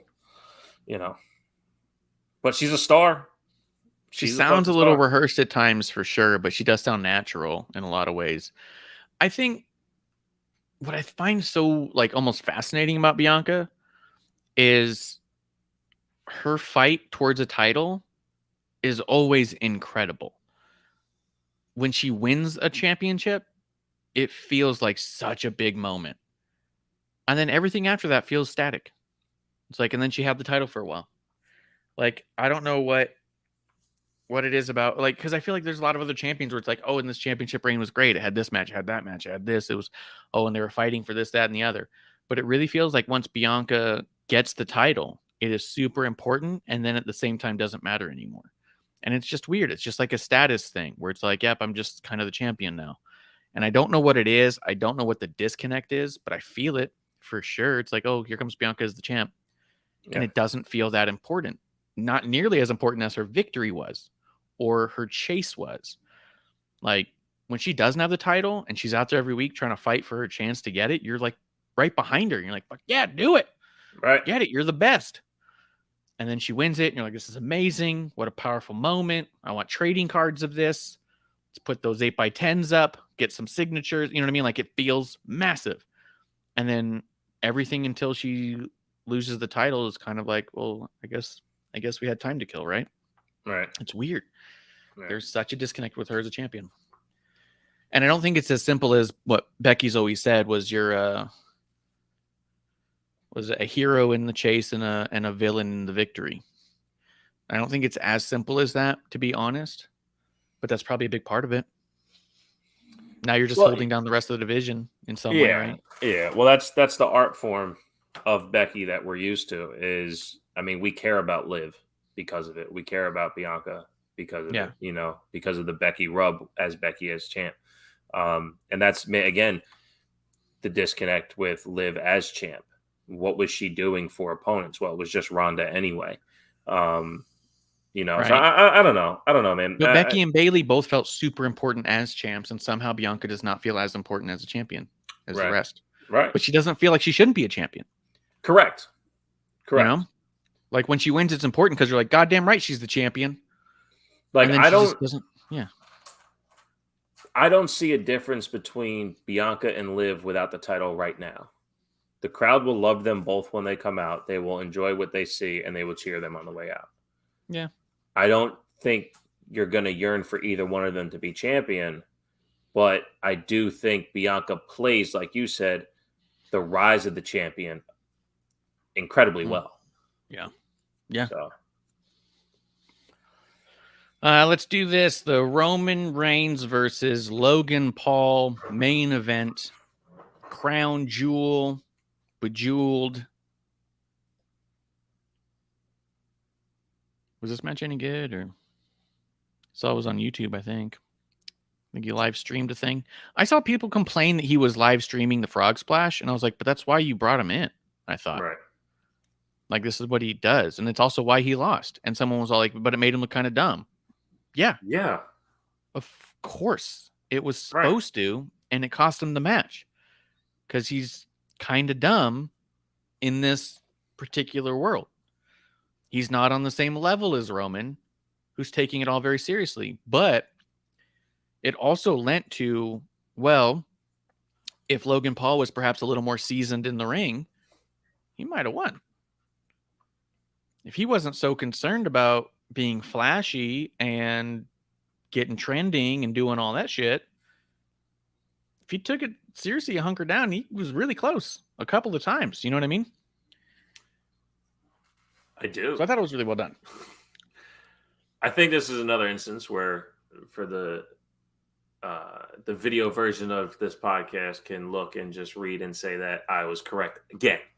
I believe you asked me on episode 1, do I have a problem with this match? And I laughed for about 30 seconds because I absolutely did not ever have a problem with this match. This match was going to be exactly what we just saw. I knew that from the beginning. And not only did I know that when it was on, I was still fucking captivated. Why? Because Roman is in that top 3 with Brock Lesnar at making his opponent look phenomenal. Mm-hmm. Why? Because Logan Paul's had 2 other matches, and you know what? He's fucking incredible athlete. He is an incredible athlete. And what does he do? Wrestling? Pretty good. Pretty good. So can he perform the moves? Can Roman make him look awesome? Yes. What does that mean? An incredible fucking match. What did we get? An incredible fucking match. And the story of it. Go ahead. You remember last time, was it his match against Miz, I think it was? And I said the only issue was that Logan Paul didn't really let much breathe. He just was kind of wanted to show everything he knows how to do and then did it all. And I was like, that's my only complaint. Well, it wasn't present in this match. No. He slowed the fuck down. And he did what he needed to do. He did it at the right times. Roman never waited more than he needed to for Logan to be in a spot. Like, they were in sync the whole way. And to do this after being jet lagged in some way, shape, or form through travel, it's not like it was in California. You know, They did this bitch in Saudi Arabia where it was probably fucking 98 degrees. You know, they went after it, man. They fucking went after it. I knew this match was going to be fucking awesome. And if this kind of match doesn't give Roman Reigns props across the board in wrestling, then people just don't fucking watch. It's incredible to put a guy in his 3rd match on a level where, like you said, if he's not doing a selfie or live streaming, this fucking guy got a legit chance to win. The fact that you can say during the match, can he actually win this? That's how good Roman Reigns is. Yeah. Like, this is a dance they're doing here. You know what I mean? Like, and they fucking did it. It was amazing, dude. It was so good. I was blown away too. And even then, I was expecting to be really good. I was like, this is going to be great. And as I'm watching it, I was just all like, Logan is coachable as fuck. Oh, yes. That dude listens. Yes. Great point. Great point. Because that was my big takeaway, was that every time we've seen him in there and doing stuff, it was like, okay, his first match where he tag teamed with Miz, you're like, oh, he's kind of a natural at the movements. And then the second one, it was one-on-one with the Miz, and it's like, oh, Logan's just doing everything he knows how to do. And then so, like, I wonder if he can kind of hone this in, right? And then it's going to sound disrespectful, but I think this match showed the difference between Miz and Roman more than anything. Because I think that they both were leading their matches, and Miz was like, sure, let's show everybody what you can do. And Roman's all like, hey, let's tell a deep story. Yes. And I think this is why Roman's on top. And I think why Miz is fucking around with Johnny. To Miz's credit, I think if he's put in position to tell the story, he can. The same way Johnny was made to wrestle against Gable. I don't think Miz is ever in position to tell that story. Maybe. Just like Johnny never wrestles, but he's called Johnny Wrestling. But when he wrestled against Gable, you're like, oh my God, Johnny can wrestle. You know what I mean? Yeah. So, but I agree with you. I agree with you. This is a vast difference in what we're watching. So when you watch The Miz, don't watch him as Roman. Watch him as Miz, because you're not going to get the same thing. But also, to your point, watch Roman like this, because this is what Roman's doing. Yep. This is what Roman brings. And this is why Roman's who he is. This is why he's our tribal chief.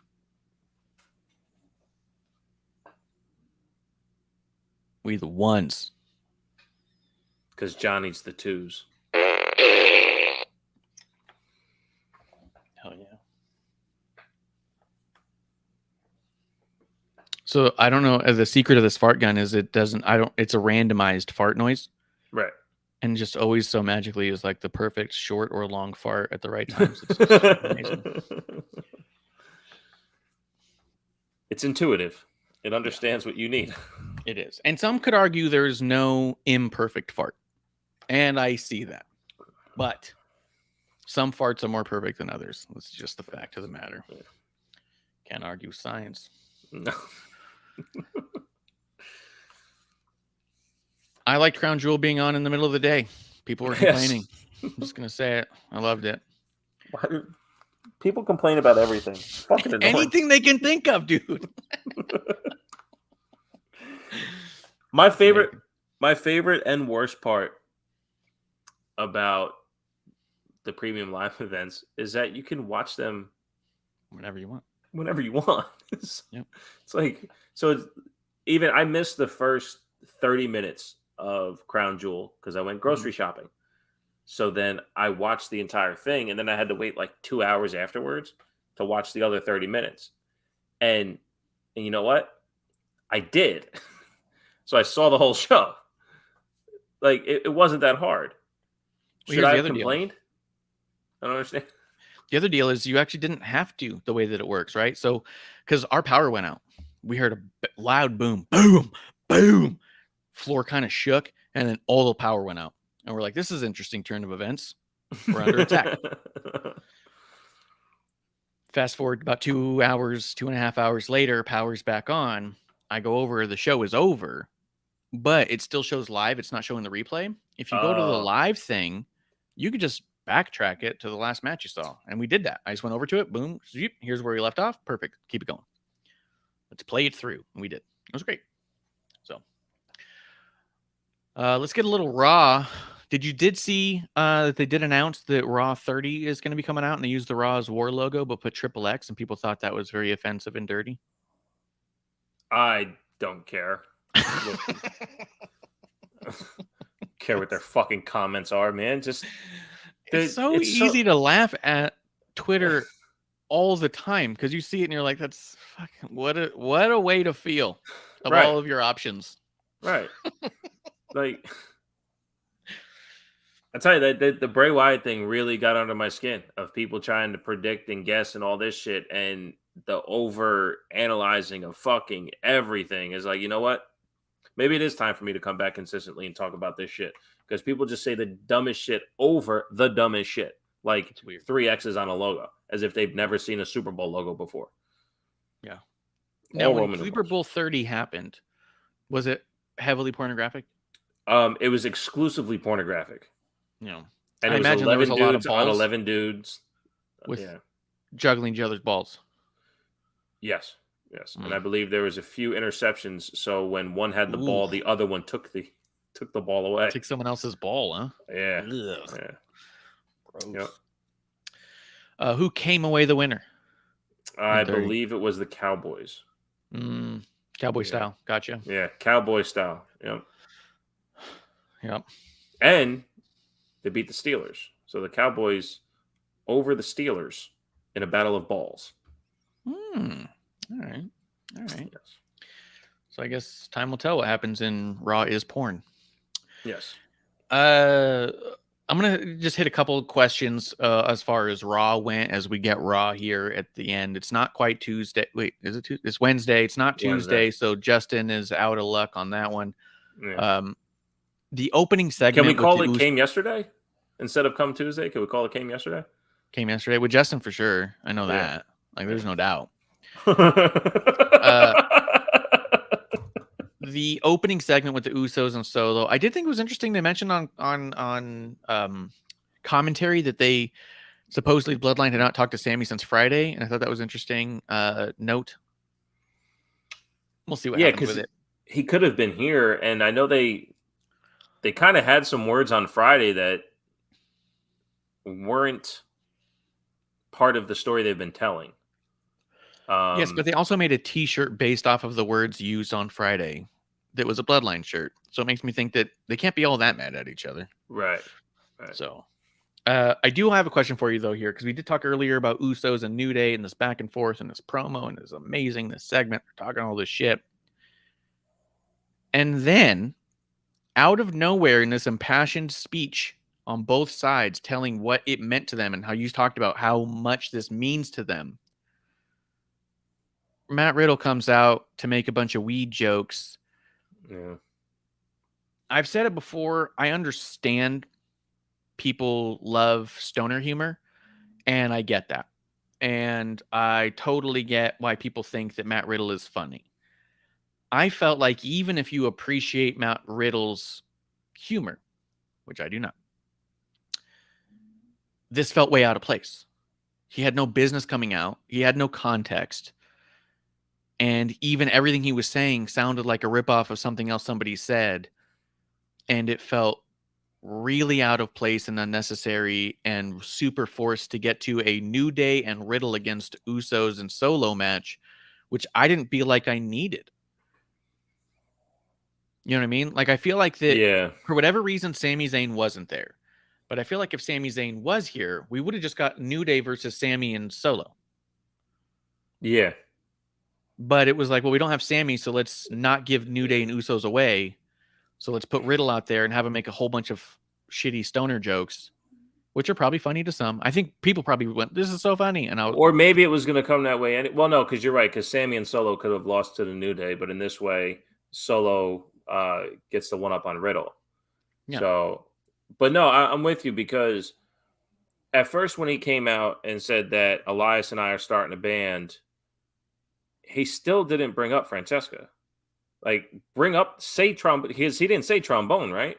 That was the whole point of Talking the Woods, was that, like, hey, you used to play the trombone. So had they actually worked in the Francesca element, then I get the band part that he started the promo with. You know what I mean? Still a forced angle, though. It was still forced. Correct. How do we get him out there? Correct. But at least tell that story. But where you're shoehorning in the rest of the things and go along with the bong stuff, and then Jimmy to go overhype with the bong when we know his DUIs is about drinking, like, it was so disconnected for me. And I'm not a Spicoli stoner humor guy. I am Harold and Kumar stoner humor guy, because I think that the shit you get into because you're paid too much attention to the weed is funnier than I'm so fucking high, I don't know what I'm doing. You know what I mean? Like, I think there's a big difference. And with Riddle coming out as this character, it's such a disconnect. And I tell you, I've said this 1,000 times. The tail end of RKO, Riddle is awesome. Absolutely awesome. He's not the key and throw it away because he's focused. He's into it, all that shit. The more of this they bring out, I am completely off. It just doesn't do anything for me. Yeah. And for me, the only stoner humor I can think of that I really enjoyed was like Half Baked, because it was a comedy around the culture of weed, and it showed different types of stoners, and this is how they might interact. And it was a lot more nuanced in a way, right? Yeah. A lot of dumb jokes. I'm not going to pretend it's all smart in, jokes. Even when they went to the match, when Riddle announces the match, well, you're 3 dudes, we're 3 dudes, let's just wrestle. And it's like, there wasn't even tension. There wasn't even tension. And it wasn't even, Usos and New Day before Riddle came out, didn't even get to the point where we're fighting. They knew the battle was happening on Friday. They didn't, neither side wanted to wrestle tonight or on Monday night. They wanted to speak their truth on what this moment meant. Yeah, Yep. Riddle was absolutely forced in. It was forced out of place, and I wasn't a fan. And like I've said before, once the bell rings, Riddle is incredible. Every minute before the bell rings, I have a hard time stomaching. Yeah. Just not funny and forced. And it's like, I don't know. I don't know how that plays to everybody, because I know that it's simply my opinion based strictly on my my dislike for just generalized stoner humor. Like you said, I'm so stupid because I'm stoned. Did I know that there must be a bias there in general where I just go, oh yeah, this is more stuff I don't find funny?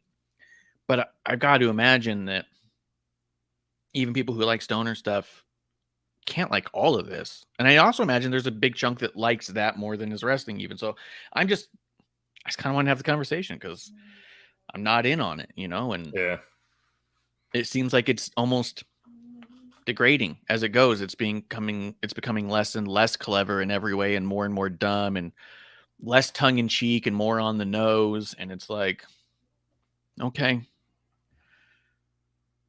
So I don't know. What do you think about Cedric Alexander, Baron Corbin, JBL, that whole segment?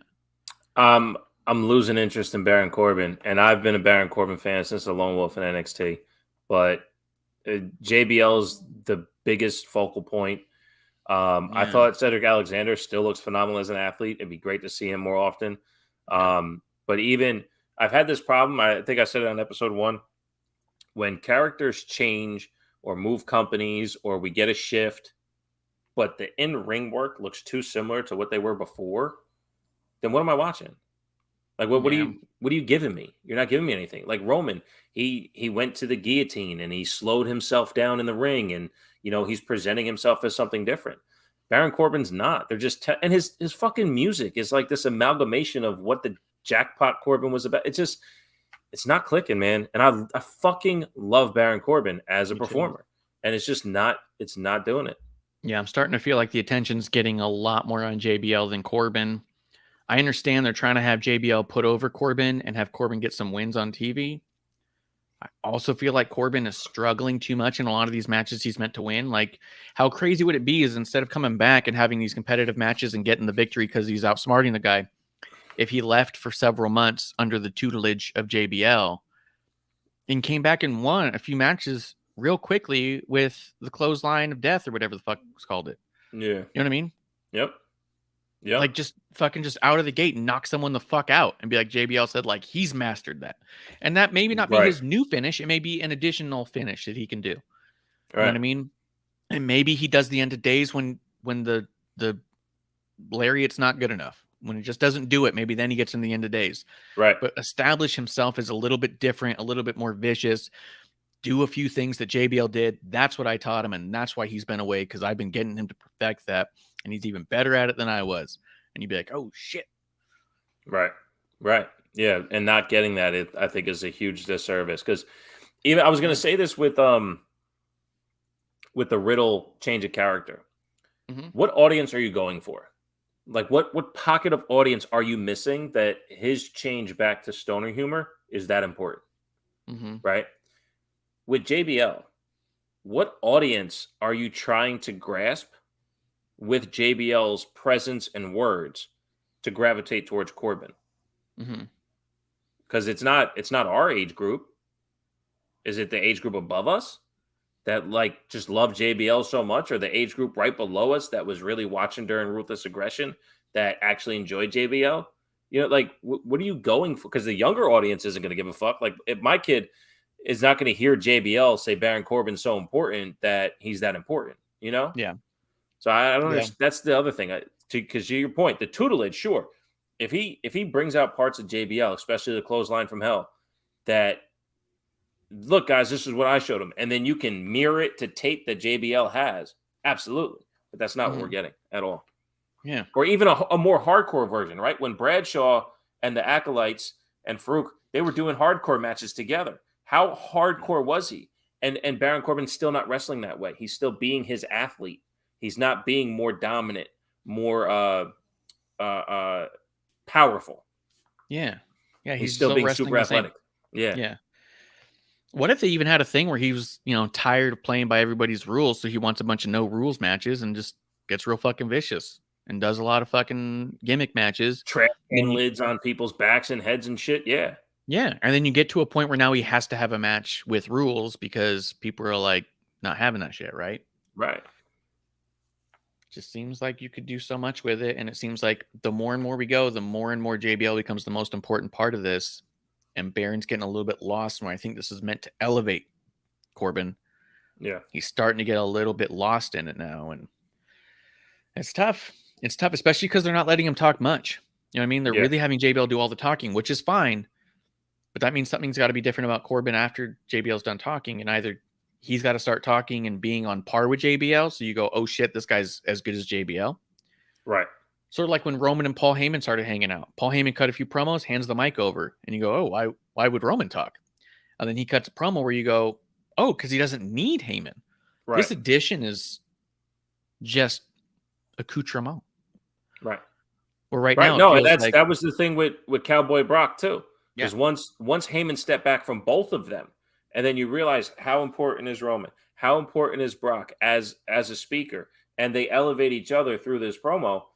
Can Corbin do the same thing? They're doing it with Zelina Vega and Santos.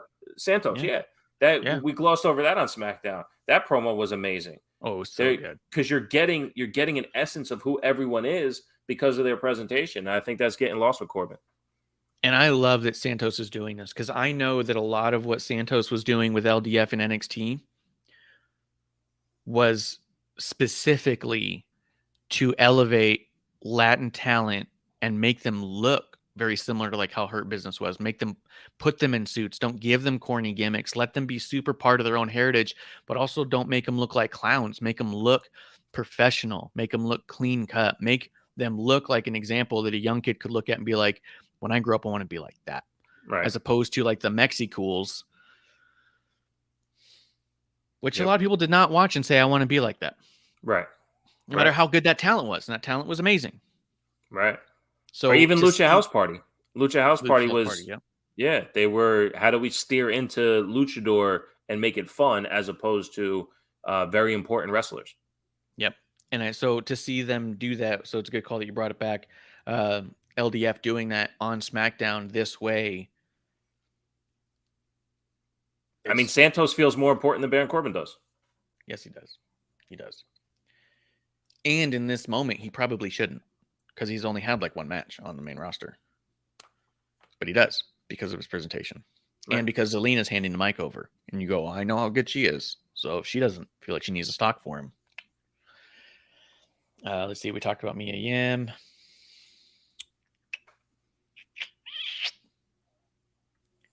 I did like earlier or in that segment how Seth comes out to do the open challenge. Finn comes out and you're like, he's going to answer this challenge. And then the OC comes out and Seth like skates away like, oh shit. I did like all the Seth stuff because it really teased a bunch of matches that you go, oh, I look forward to a lot of this, you know? Yep. So just a nice little addition with him. Elias and Otis was fine. It was cool. Austin Theory and Shelton Benjamin. What do you think about all this stuff? Do you want to just talk Austin Theory? Hold on. Let's hold off on this. Yeah.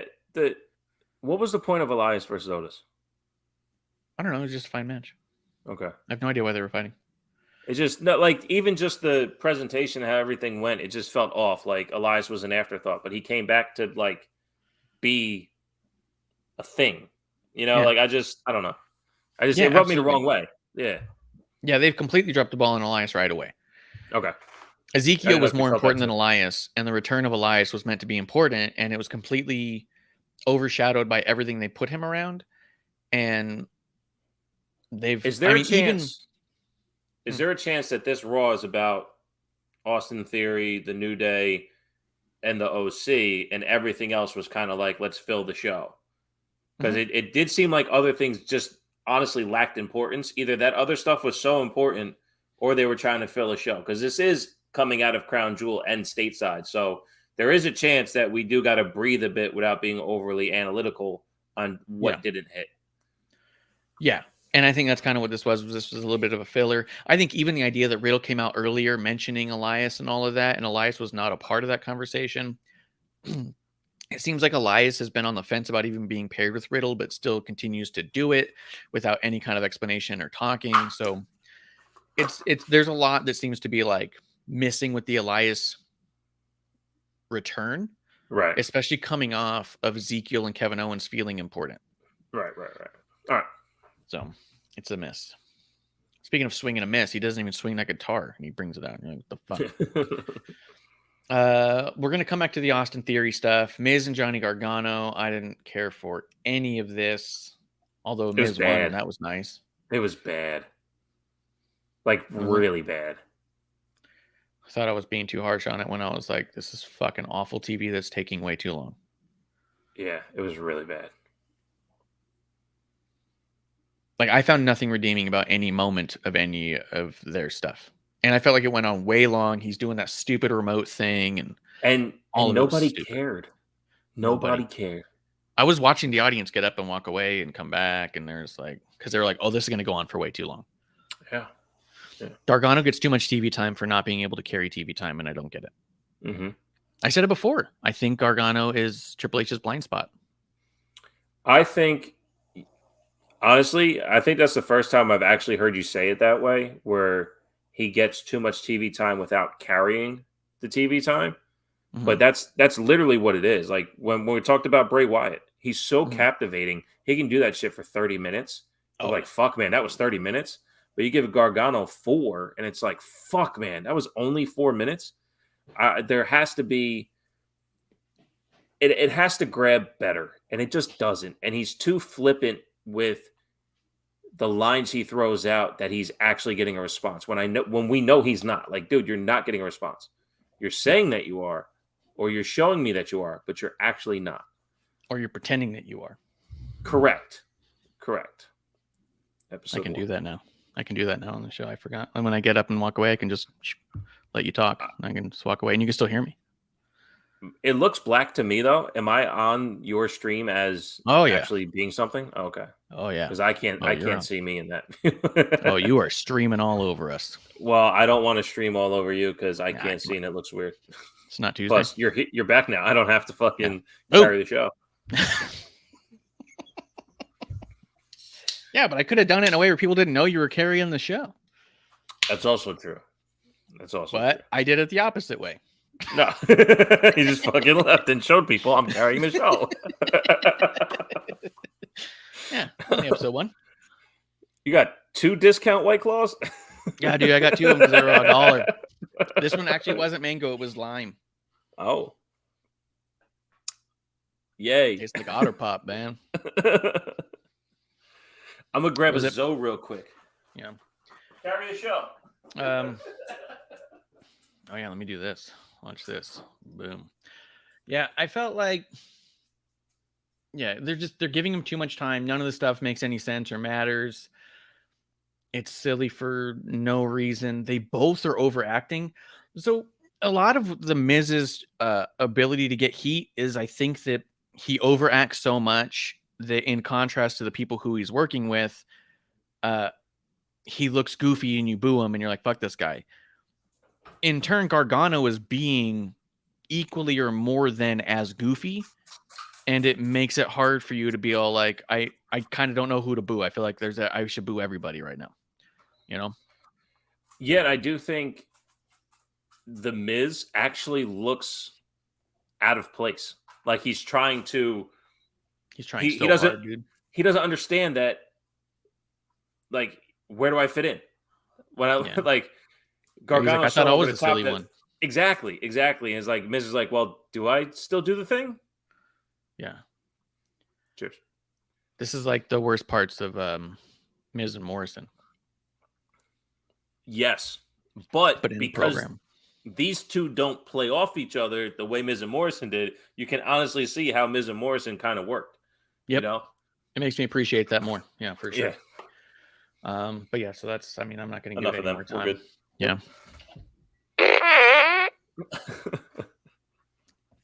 Perfect. Dana Brooke versus Nikki Cross. Okay. A lot here going on. Nikki Cross comes out. She's crazy. I like her crazy music. She looks like a badass. She also looks like $1,000,000, best shape of her life. She's back to her in the corset, doing the laughing, doing the crazy stuff. We had Dana Brooke for the 24/7 championship. I believe this to be the first 24/7 segment since Triple H has taken power. Yes, Of creative. I believe so. Creative. He always had some power. This was for the 24/7 championship. Nikki wins it. Which, by the way, Medusa's the lineal champion. No one's talking about that. But Medusa won it and sold it to $1 Million Man, and that was it. You can't lose it by selling it. That's why $1 Million Man was never made. They never recognized him as a world champion because he bought it off Andre. Right. But you can't win a championship that way. So lineally speaking, Medusa never lost. So she's got a claim. And speaking of Medusa, Nikki wins. She acts crazy. She acts weird. She walks off, staring off into the distance. Bailey's on commentary, seemingly in a bad mood, largely because she lost, I'm sure. Puts 24/7 championship on Nikki's shoulder, and it balances perfectly. Walks to the back. Other stuff happens, but you go to the backstage. Nikki's walking, still looking off into the fucking weird ceiling distance. Walks by a big garbage can. Massive garbage can, by the way. Huge garbage can. One of the biggest garbage cans you can buy on the market. Nikki misses the garbage can, throws the title just outside the garbage can. This thing was like 11 foot, was basically a dumpster. Misses it. Which was also just kind of funny because I love Nikki. But then people are now speculating is at the end of the 24/7 championship. And I do think that you had an opportunity here to have Nikki win the 24/7 championship, hold on to the title, and be that crazy bitch that no one wants to face 24/7, but is willing to fucking fight 24/7. What if she jumps on somebody and brings a ref just to beat someone up and get away with it? You know what I mean? Hey, come with me, ref. The ref comes over. Nikki wants to play. She just attacks people in the back, lays them out for 3 seconds, and then says it was for the 24/7 title. Not that there was ever a challenger. Like, you could have done some crazy cool shit with that. Yep. Could you imagine Nikki doing that for like a month, right? And she has like 3 matches every Raw, right? Mm-hmm. And then R-Truth comes up and is like, "Hey, that's my baby," and but that's okay, but that's okay, and then backs off, you know. Like it's great. I didn't even think about it, but you laying it out that way, I mean, that's perfect character development. The chance to do that, give us a reason to, to fear Nikki, to strengthen her character. Yeah, have people run after her and then realize it's her with the title and be like, never mind, and have her be like, no, Nikki wants to play, and just jump on him. You know what I mean? Like, fucking cool. That'd been awesome, but they throw it away. Do you think that's the end of the 24/7 title? Okay. Yeah. I don't know. Sure. But what would be the point of having the ceremony? So it can be one less thing to go, and they never talked about that again for no reason. Triple H seems like the loose ends type. All right. Sure. Then it's the end of the 24/7 title. I just think it's kind of a bummer because I think that there was a lot of opportunity with it still. But if it is what it is, I don't know where you go from there. I do think that you could do something more with Dana. I think you could even bring in Medusa for an angle with it being in the garbage can. I think you could easily have turned it into a mid-card title for the women, like people have been saying they wanted, even though I don't think we necessarily need one. It could have easily become that. Well, that's what I originally thought was going to happen, was have Nikki gain the title, be with Damage Control. Yeah. That title changes into something else. And Bailey eventually gets the title, and you have a powerful faction. Instead, it's whatever this is, and that happened. But to your point, what if Akira Tozawa was inside the trash can? Yes. When it got thrown in, and then now we have all this going again. because that's what we know them for. Tozawa and Truth and Reggie and Dana and Tamina, like it was a thing, and not for nothing, that wedding segment was pretty funny. They got married for the sake of being able to pin each other. Like it just, they did it. It was entertainment, and it was a good. It wasn't a great concept. It wasn't always fantastically executed, but there were moments where fun was had, and so I think it's worth keeping around. So I agree. But if it I thought maybe it was going to turn into women's something or other because of the presentation with Damage Control. Yeah. But if it's the end, whatever, they'll figure it out. They're creative enough. They've already done some cool shit. So yeah, I was kind of thinking that there's every possibility that speaking of garbage, that Bobby Lashley threw Mustafa Ali like a piece of garbage. He could always show up with the 24/7 title and try to make it into a thing. I did like that backstage business where Lashley was just beating the absolute shit out of Mustafa Ali. Yeah. It was a little too long for an open challenge because while you're back there doing that, someone else can just walk the fuck out and accept the challenge. Yeah. But they were doing that. Bobby Lashley comes out, beats the shit out of Seth to the point where they can't even have the match. The bell never rang.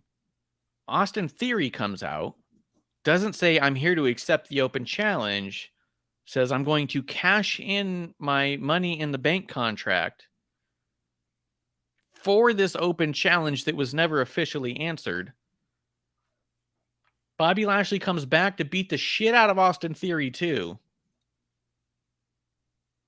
Theory lands the pedigree on Seth Rollins.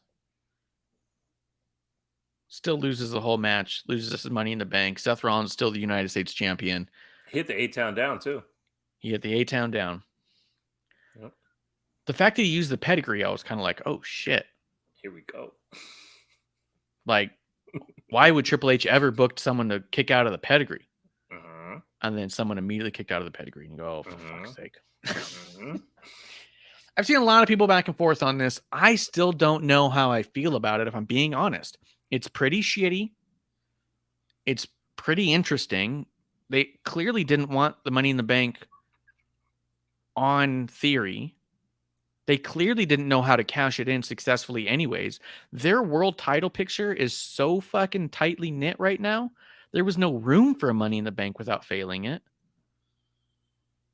I thought you could easily go another 150 days or so with Theory constantly trying to cash it in and getting punked out by somebody.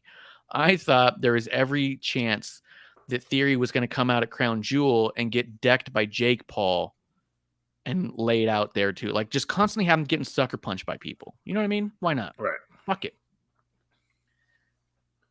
To have someone cash it in on the U.S. Championship and lose. Charlotte already cashed in on the NXT title and it was stupid. People constantly being like, oh, that person's in a tag team, they should cash it on the tag team champions. That would be new and fresh. And I was like, but it'd also be stupid. I know that there were people who were defending this saying like, hey, it doesn't guarantee you a title. It guarantees you a title shot. It's not that big a deal. It's not that serious, but it is because, I mean, it is, but it isn't. I mean, it's not that serious, but well, the reason it's meaningful is because it was the kind of thing that changed the career trajectory, except pronounced correctly, right, of Edge, CM Punk, and Daniel Bryan. And people remember those things because they were always the guys that would never be able to do it. The Miz, too. These were all guys who would never be able to hold a world title. They're not that guy. This allowed the fan favorites or the people who were maybe underappreciated the opportunity. Seth too. Yeah, they still talk about Seth's cash in all the time. Yeah. Changed his whole fucking career. To have a number of people fail at different times makes sense. To have someone be dumb enough to cash it in on a United States championship that he already had before, to cash it in for a lesser than title and also lose it, just seems so weird. It absolutely undervalues the concept of the Money in the Bank. So I'll say this. Number one, the only problem I had was that he did it for an open challenge. Yeah, that was a big problem to me. That's the biggest point of contention I have. Every other thing I have zero problem with. Because you laid it out there. There's an impossible task called Roman Reigns as the champion. Yeah. So what do? You come up with a creative way to take it off of him. What was the first thing? Oh, he's going to lose this to Johnny. Did anybody want that shit to happen? No, because nobody's believable to go against Roman, even on a cash-in. Yep. So how do we get this off of him? What's the most creative way we can do it? Okay. Him cashing in for the U.S. title, I don't have a problem with. I was one of those guys. When Otis got Money in the Bank on accident, what was the best thing he could have done? Cash in with Tucker for the tag team, because the fucking Money in the Bank fell into his lap. He's not going to win the world title. I believe Braun Strowman and Drew McIntyre were champions at the time. So he's not going to win that title. He can help out Tucker. Let's go get these tag titles, because look what I actually won. There's a chance you can tell that to story do that. For sure. Yeah, you can do the importance of a team. Yes, and you can use the Money in the Bank to get there. Even if Austin Theory, to your point, goes to cash in on Roman so many times and can't even get there, he can say on a microphone, dude, every time I go after the Universal and fucking heavyweight titles, I'm getting my ass kicked. I need to figure out something else to do with this. And you can do that. So, number one, there's no such thing as devaluing Money in the Bank. It's a prop in wrestling. You can use it for whatever you want to use it with. You can tell any story you want with that option. It's always for a title. So again, when Edge won Royal Rumble and he went to challenge Finn Balor, or say that Finn Balor was an opportunity to face as a champion in WWE and NXT, I was like, this is fucking amazing. Let's do it.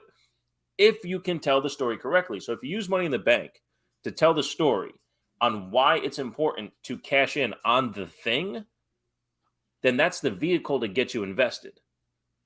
The surprise cash in for the champion to trajectory a career, said properly, then okay, that's part of it. That's part of what Money in Bank has been used for. We're so full of wrestling talent, you don't need it. You don't need Money in the Bank to get a new star to the next level. Because even my Seth point, you talk about the cash in, but he wasn't solidified until years later. Because when he beat Brock twice, nobody fucking cared. It was after that now everyone's behind him. Yeah, he was a world champion a number of times before even the Brock stuff. And the idea was that it was established as a vehicle to elevate people. And if you continuously show that it doesn't elevate nearly like it used to, it devalues the importance of the win. Because now someone wins it, you can easily go, well, who knows? Who cares? Because at the same time, when you saw before, someone would win it. Like when Corbin won it, we were all kind of like, holy shit, Corbin might become the world champion. Where now, Otis won it and everyone goes, well, he's not going to be the world champion. I wonder how they're going to get out of it. It devalues it because depending on who wins it, you already can see that, well, they aren't bought in as a company of making sure that it means something. So if you see them book themselves into a corner, you immediately deflate on the importance of it. Each win could be more important than a different win, but depending on who wins, absolutely will make you care or not immediately. Now the next person who wins, let's say Johnny wins it this year. You go, oh, I wonder how they'll get out of that. Right. It's not like it used to be where when Daniel Bryan won it, when CM Punk won it, you went, oh my God, this guy could legitimately become the world champion. And that's what I've been wanting. I get that. No, I get that. But I do think that comes from a lack of depth in who can be champion. Like we have a mid-card scene that is former champions. Yeah. So like at a moment's notice, Kevin Owens doesn't need Money in the Bank. Put him in the fucking title match. And I hope he wins. And if he gets Money in the Bank, to your point, that's supposed to solidify the fact that he's getting that title. But now when you put people in Money in the Bank ladder matches, it's not people who can be champion down the line for the first time. It's former champions. That's how deep the talent pool is. So I do think it's a little convoluted that way. But I do think it's something that I think you brought up on, or maybe I brought up on episode 1 that Austin Theory is a Vince guy. He's not a Triple H guy, and I think this solidified that. This is a completely new direction for what Austin Theory is going to happen. But I also think there's a little bit of opposite to that because didn't Triple H bring Austin Theory into NXT first? Yep. If it wasn't for Triple H, Vince would have never seen Austin Theory. Right.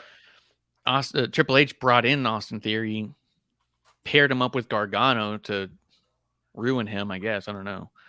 I wonder if there was like a bitterness in that, like, you ruined the Austin Theory that I created. It's possible. Because he wasn't the fucking comedy lackey to Gargano, which then goes back to the Gargano blind spot, where I wonder if they were like, no, look at this Gargano guy, look at this Gargano guy. And Vince is all like, look at that Theory guy. And he goes, no, he's just a lackey. And Vince is like, no, he's the next big thing. And I wonder if that's where some of this comes from. My overall point, though, that I was going to get at, this is the best way to take it off of him. I don't think there was any other way to do it. I do. Let me tell you how I would have done it. No, because I'm not done yet. Okay, but I think I think having him look for an opportunistic chance to be a weasel and cash in, that yeah. I mean, it works. You fucked me up.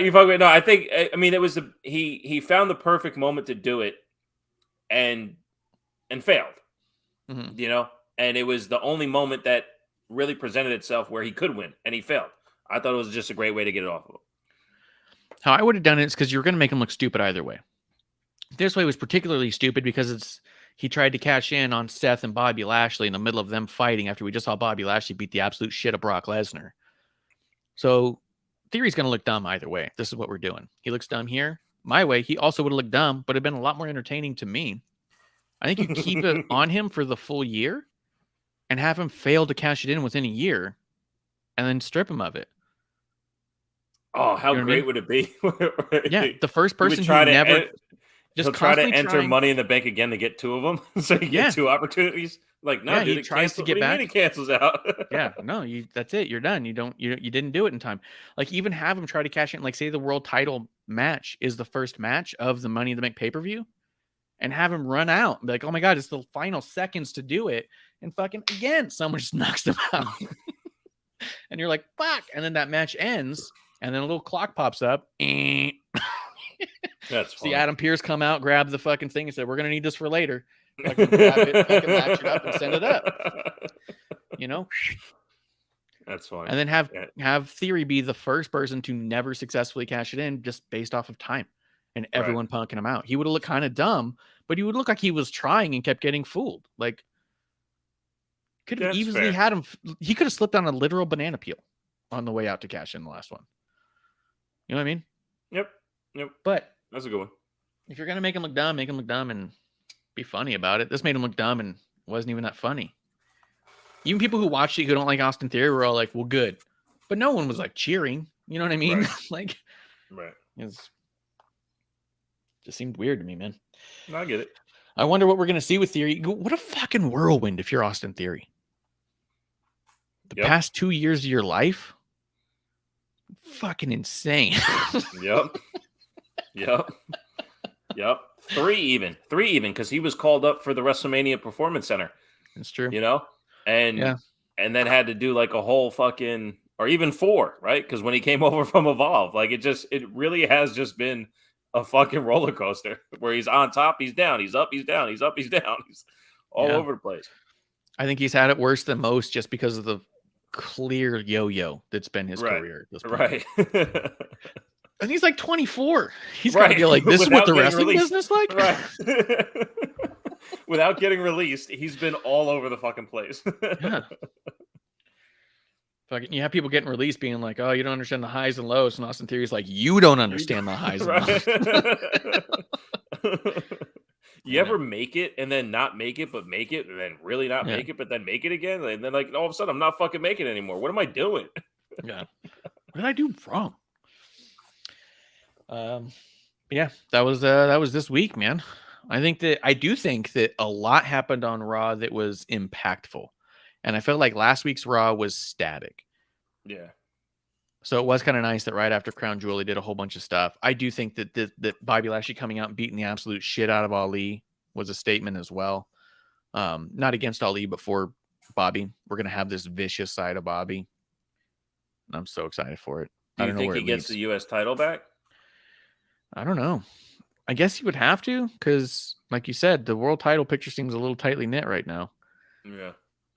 There's a lot of speculation, and I think possibility, especially with the Shelton Benjamin promo that he did on the Raw exclusive Raw Talk afterwards, and the challenging that Austin Theory gave him to begin with, and Cedric coming out here too and losing. That there's a lot of speculation that they might try to reform the Hurt Business.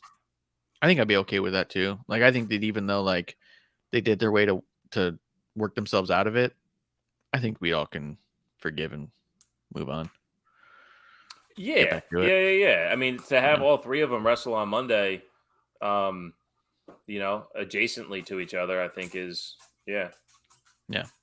Reminded us all how good all of them are. Yeah. Yeah. So that's that. Anything else? You ready for last call? I'm good, man. I'm good. I had another good time. I was surprised we got through all three shows in less than 5 hours, but we did it. We did it. We did a good job on that one. You know what? No alcohol. I mean, well, you got White Claws, but same thing. Yeah, no, that's pretty much yeah, dude. I think it was great. I'm glad you came back for it. We'll see what's going on as we go. Tomorrow night we got a brand new episode 1 here in the Dive Bar. Apart from that, you want to tell people where they can find you? At Tito Takes Podcast on Twitter, TitoTakesPodcast.com for all platforms. And, like I say, eventually I'll be back on a consistent basis, but fuck it. I'll just come on here instead. Yeah, you can just start putting out my episodes on your platform. I don't care. I've done that before, but, I know, it's funny. I'll let you rip it. Yeah. Cue the fart gun. Such a good gun. This was one of the greatest investments I've ever made in my life. I would imagine. Yeah. Easily the happiest day of my life was when that came into my life. She can't hear me.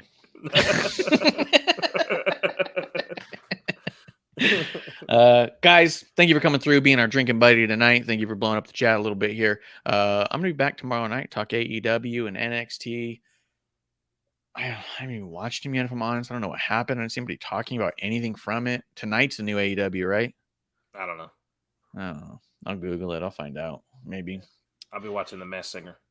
I'm gonna go out to have pizza with my family, so I don't give a shit. Even better. How's Masked Singer been? Who's your favorite? It's decent. Honestly, I really haven't been watching. They've done it differently this year, where they have a king or queen per episode. So it's not like 7 that get whittled down to 1. It's a group of 3, and then there's 2 unmasking, and then a group of 3 and 2 unmasking, a group of 3 and 2 unmasking. So it's been a cool concept, and you see a lot of fucking people. So it's been cool. Interesting. That's cool. And I saw they were doing something with the Muppets. That always gets me excited. We haven't watched since the turtle got screwed. Yep. The Great Turtle Incident, where they screwed the turtle. Jesse McCartney, right? Jesse McCartney. Yep, he was phenomenal that year. Amazing. So fucking good. So got good. us choked up every time he went out there. Yep. Robbed. Yep. Absolutely robbed. Yep. And we've been protesting ever since. Yeah. Yeah, he was fantastic. Yeah. For more of that compelling content, guys, me and Miss Amanda Jane will be back tomorrow night right here in the Dive Bar of the IWC. Guys, that's last call. Cheers. Hey, producer lady here. Thanks for tuning in. Continue to support us or buy us a drink by following and putting the I in subscribe on Twitch. Or subscribe and review our podcast on Apple Podcasts or wherever you listen to us. Cheers.